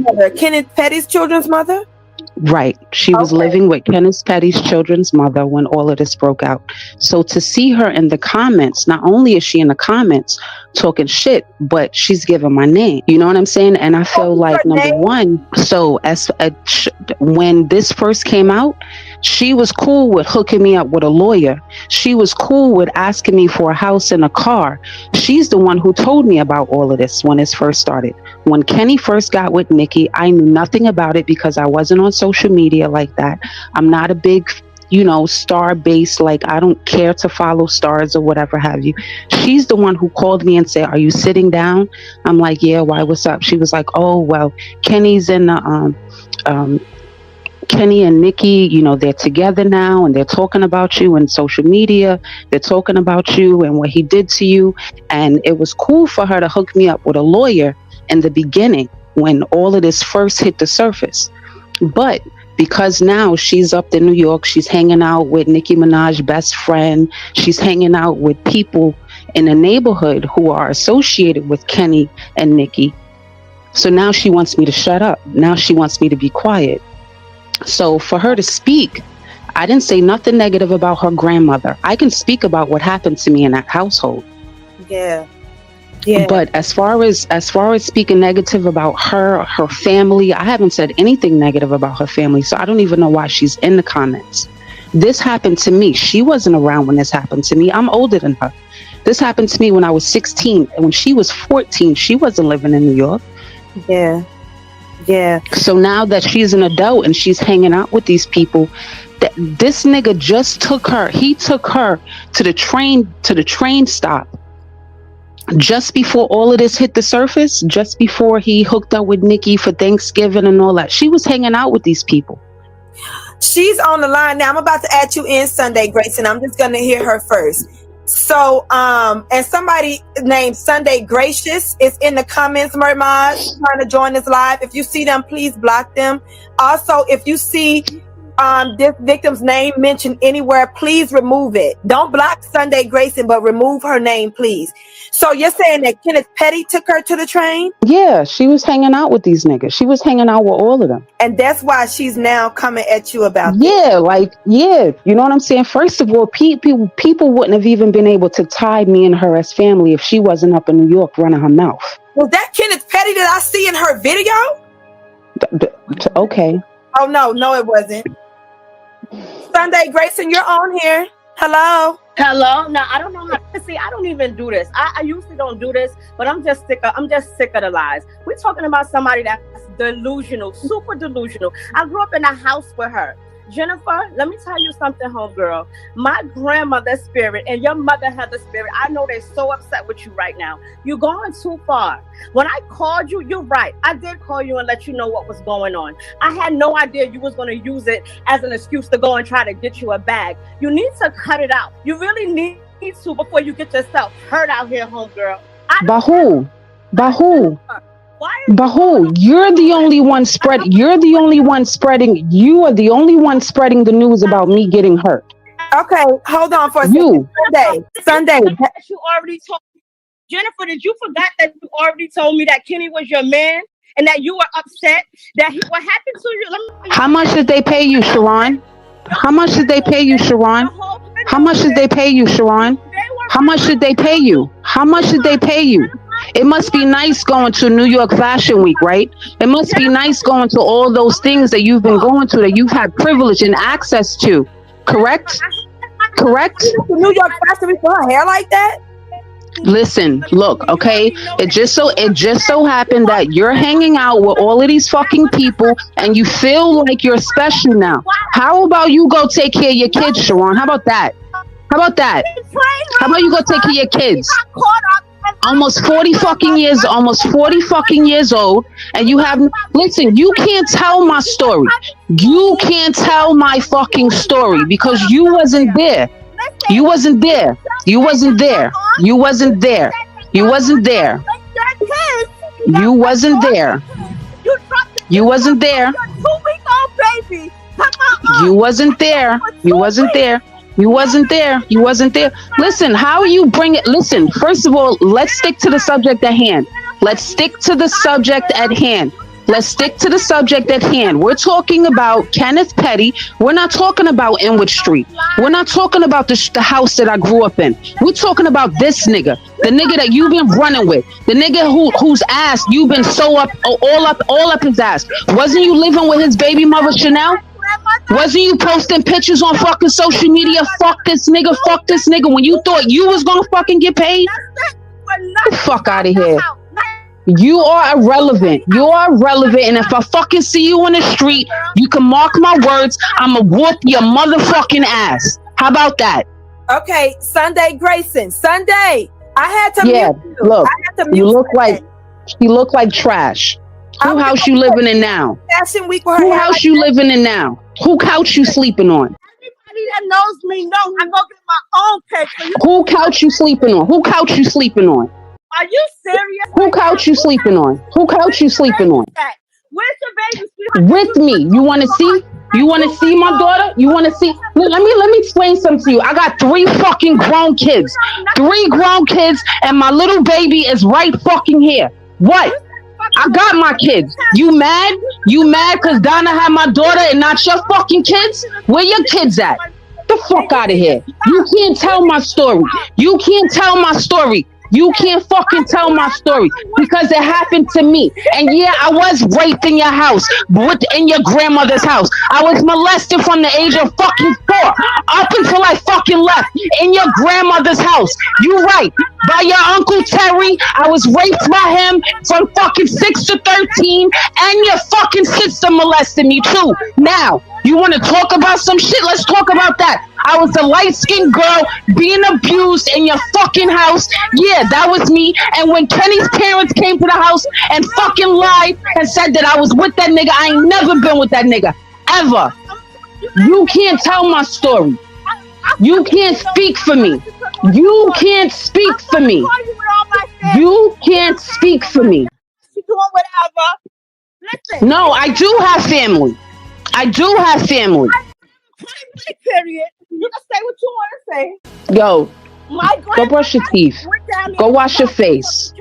Go wash your face. Okay. Go clean your face. Go clean your face. Go clean your face. Sunday Fuck out of here. Sunday Grayson. I'm gonna have to mute Yo, you. you just want to be relevant. You want to be relevant. You don't usually do this. Bitch, get out the comments. Hang the fuck up. All right, Get some service. Let me mute her. She's on mute now. Because this, honestly, this was me giving you a platform.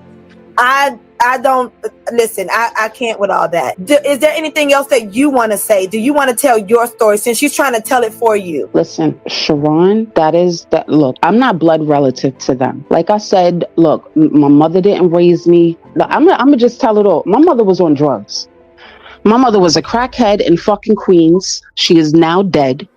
She was a drug addict. So she did not raise me.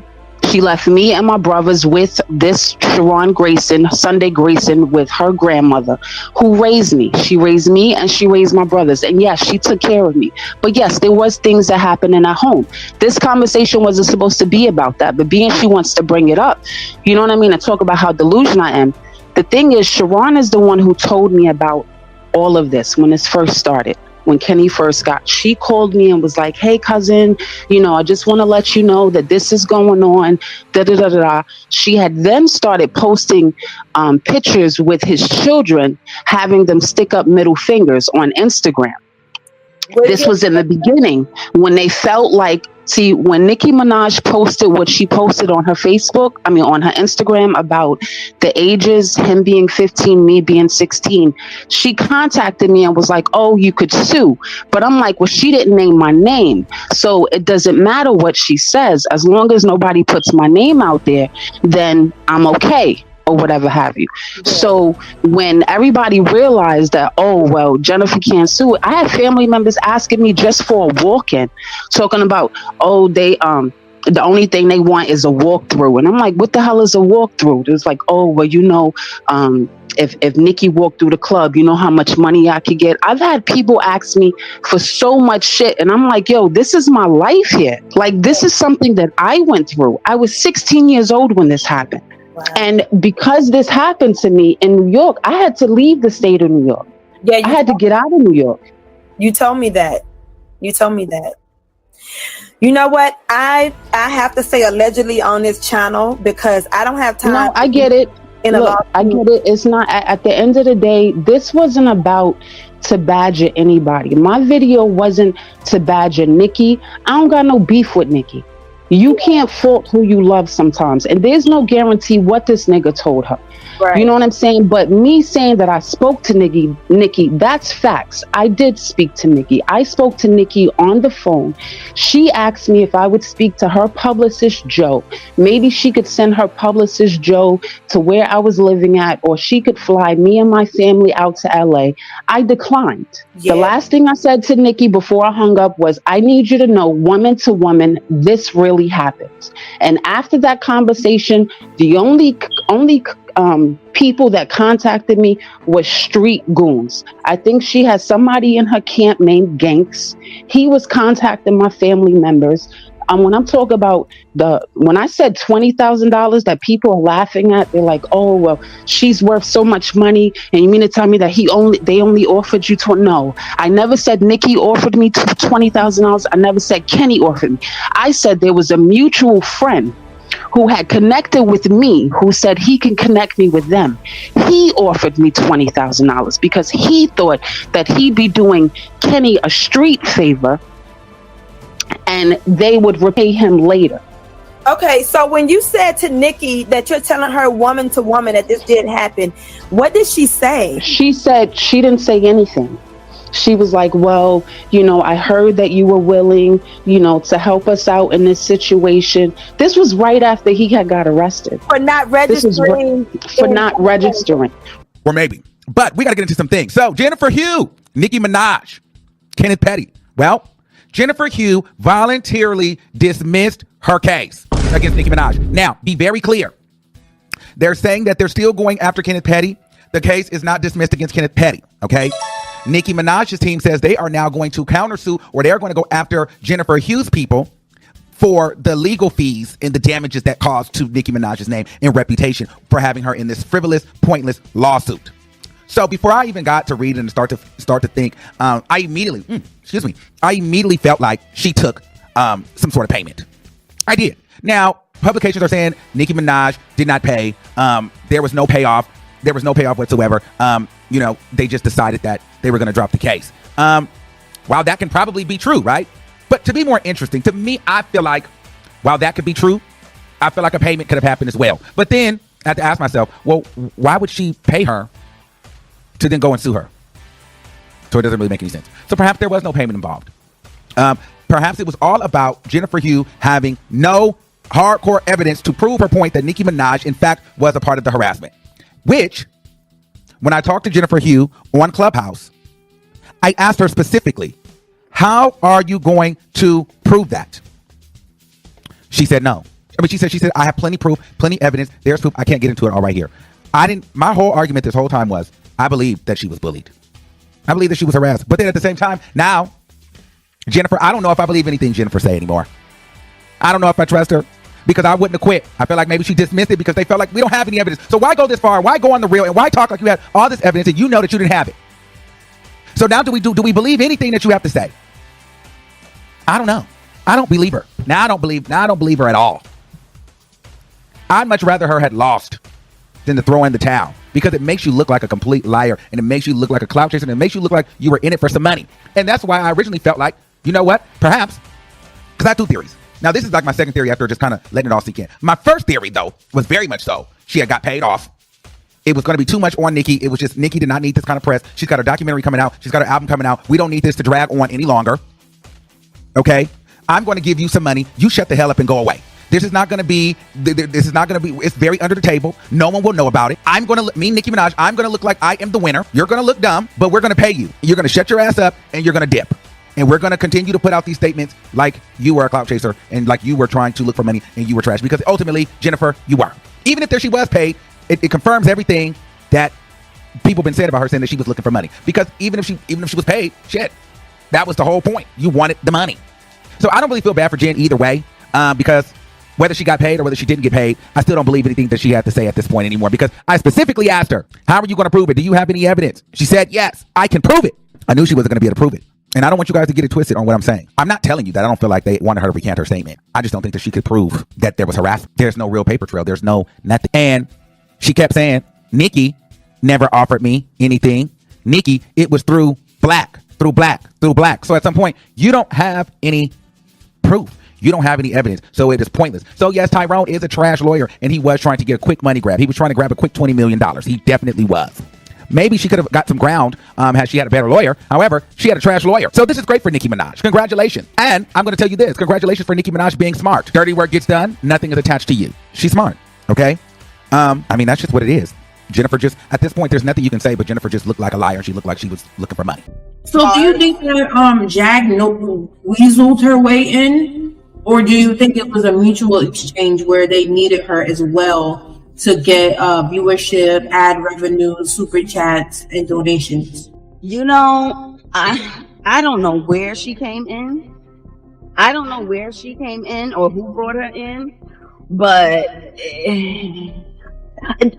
my two guesses would be the one I said earlier and Monica Blaine. Because remember, when the whole panel was dismantled, we remember where Monica went. We remember who went on a backup page and made the statement and said to get rid of everybody. I want to talk about Monica for a second because you guys have been asking me. I was just in my spare time doing some research. I mean, I kind of asked her what was going on, but she's so stressed out. And when I figured out what was going on, I called Monica. I said, dismember that panel. Why wouldn't me and Monica get along? I've been on her channel. She's been on my. Why wouldn't we get along? Like, see how y'all just be coming up with shit? Where did you get that from? No offense. I'm not trying to be funny, but where did you get that from? And anybody that I don't get along with, I have no problem stating that. But I'm not petty like that. I'm 39 years old. It doesn't make me any money. It doesn't do anything to my soul to have me come out and announce. I don't, whatever.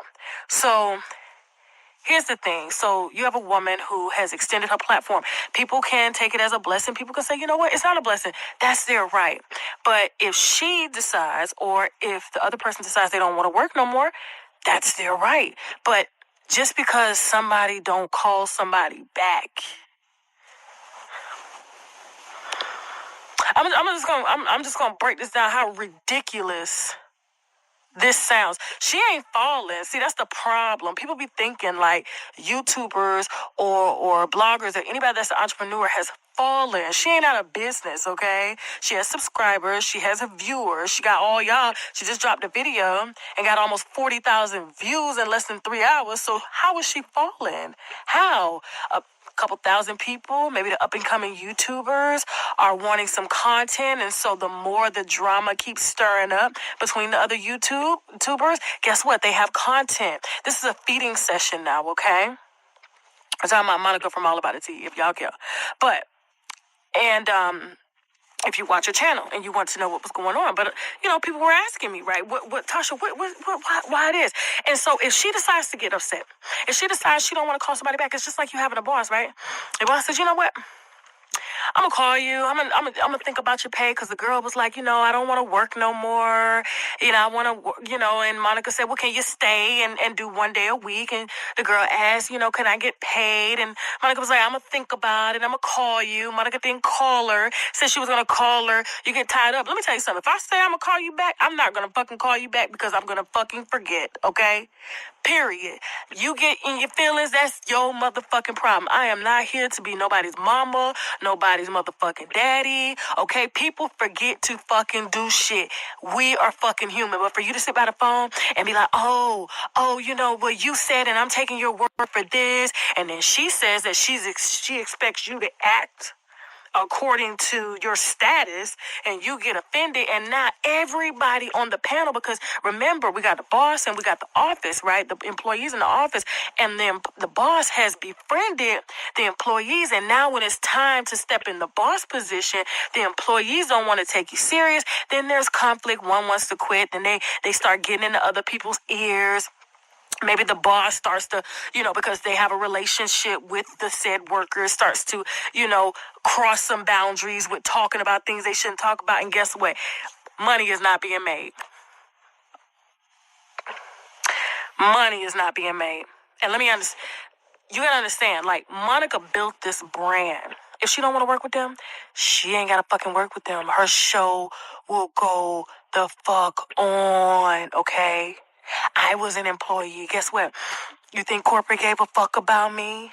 No, the fuck they didn't. The only thing they wanted was numbers.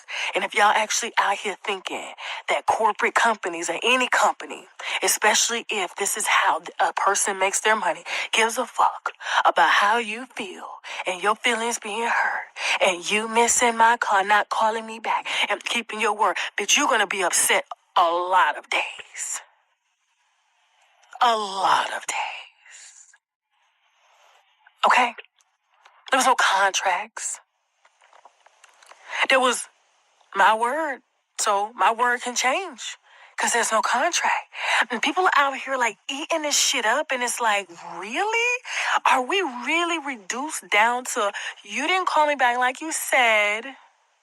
And next thing I know, you're doing a show and you didn't call me on Monday. And now I got all your motherfucking text messages out because I'm butthurt that I quit. And I thought you wanted me and I thought I was needed. And you decided to not call me back. How many times have you had a job or something and maybe they let you go or, and you want to come back or they asked you to come back and then shit just fell through. And remember who was a panelist at that point. Wiley. Or is it Wiley? Wasn't Wiley Monica's friend? And then Monica loved to go on Wiley's channel and talk shit about people as long as it wasn't her own channel. All right. Also, I want to add to the panel someone who I feel will add a lot of value, who I highly respect, who's a researcher here on YouTube. I'm going to add the rabbit to the chat. Hey, beautiful. Look at you. How are you guys? Nice meeting everyone. Good. Why'd you make that face? You are beautiful. Appreciate it, but I'll go back to the avatar. We don't want you talking avatars because people will speculate and we're running a factory or whatever. Who cares? Please subscribe to her channel. She's wonderful. Give your perspective on this situation.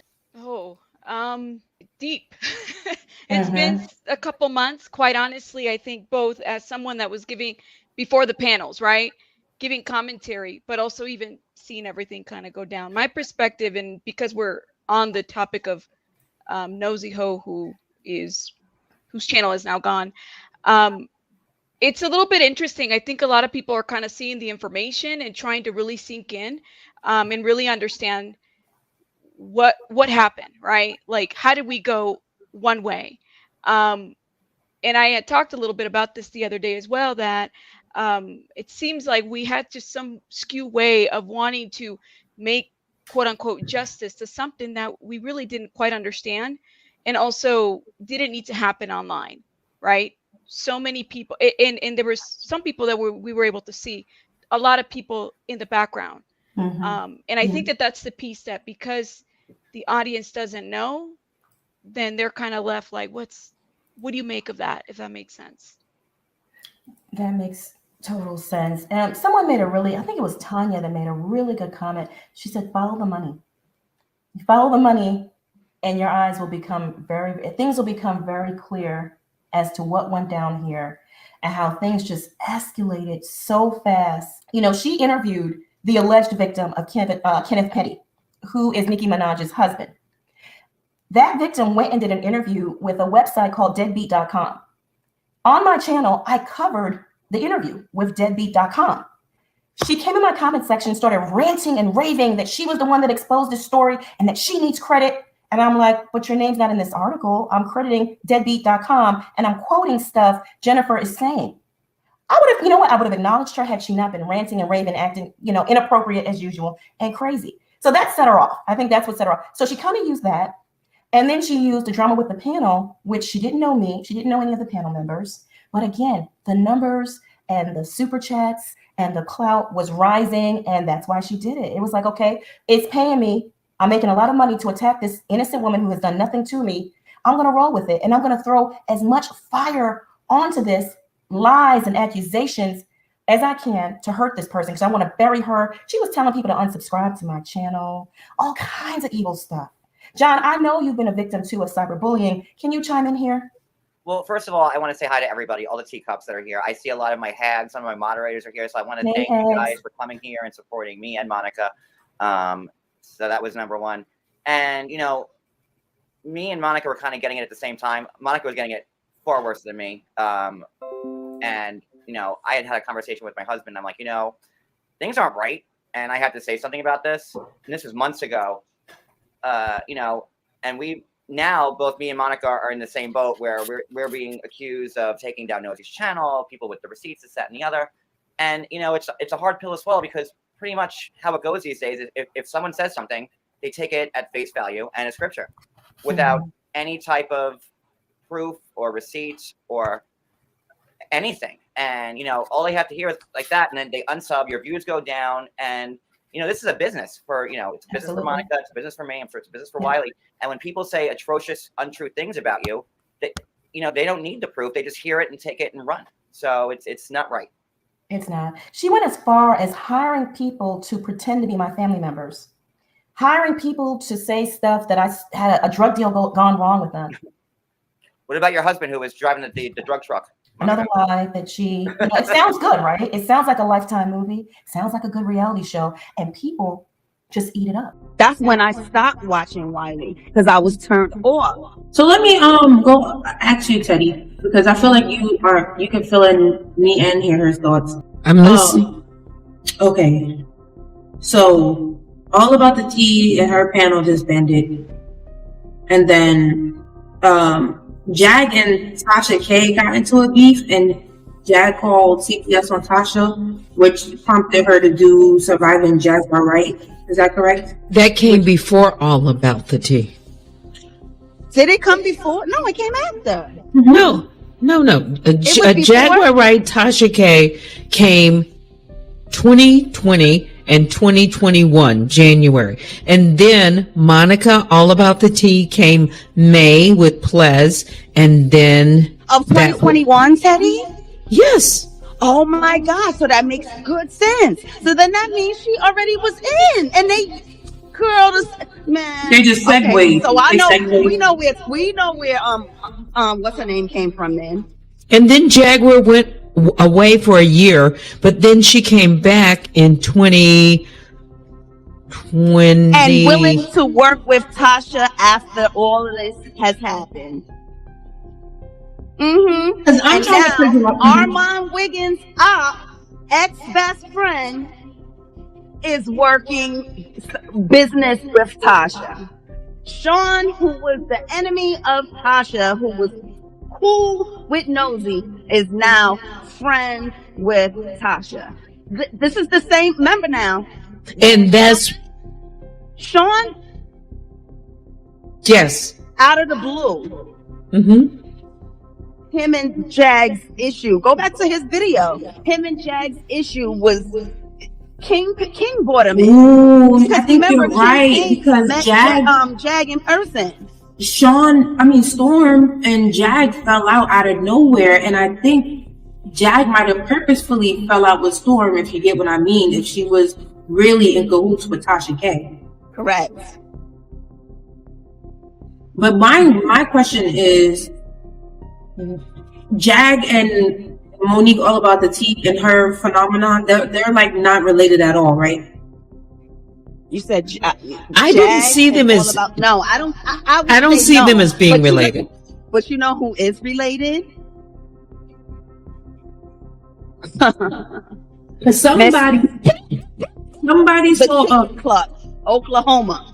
Inserting it's now. Remember, I kept saying how odd it was that after Donat took Tulsa's wrench when I went up on the panel and said what I said to Tulsa, and Tulsa admitted that, yeah, so what? When I said that you're oh yes, on Hood Life's page talking about, oh, I know who Dani is now. Never have. Yeah. Well, that's what made Donat drop Tulsa off the panel and unmod her.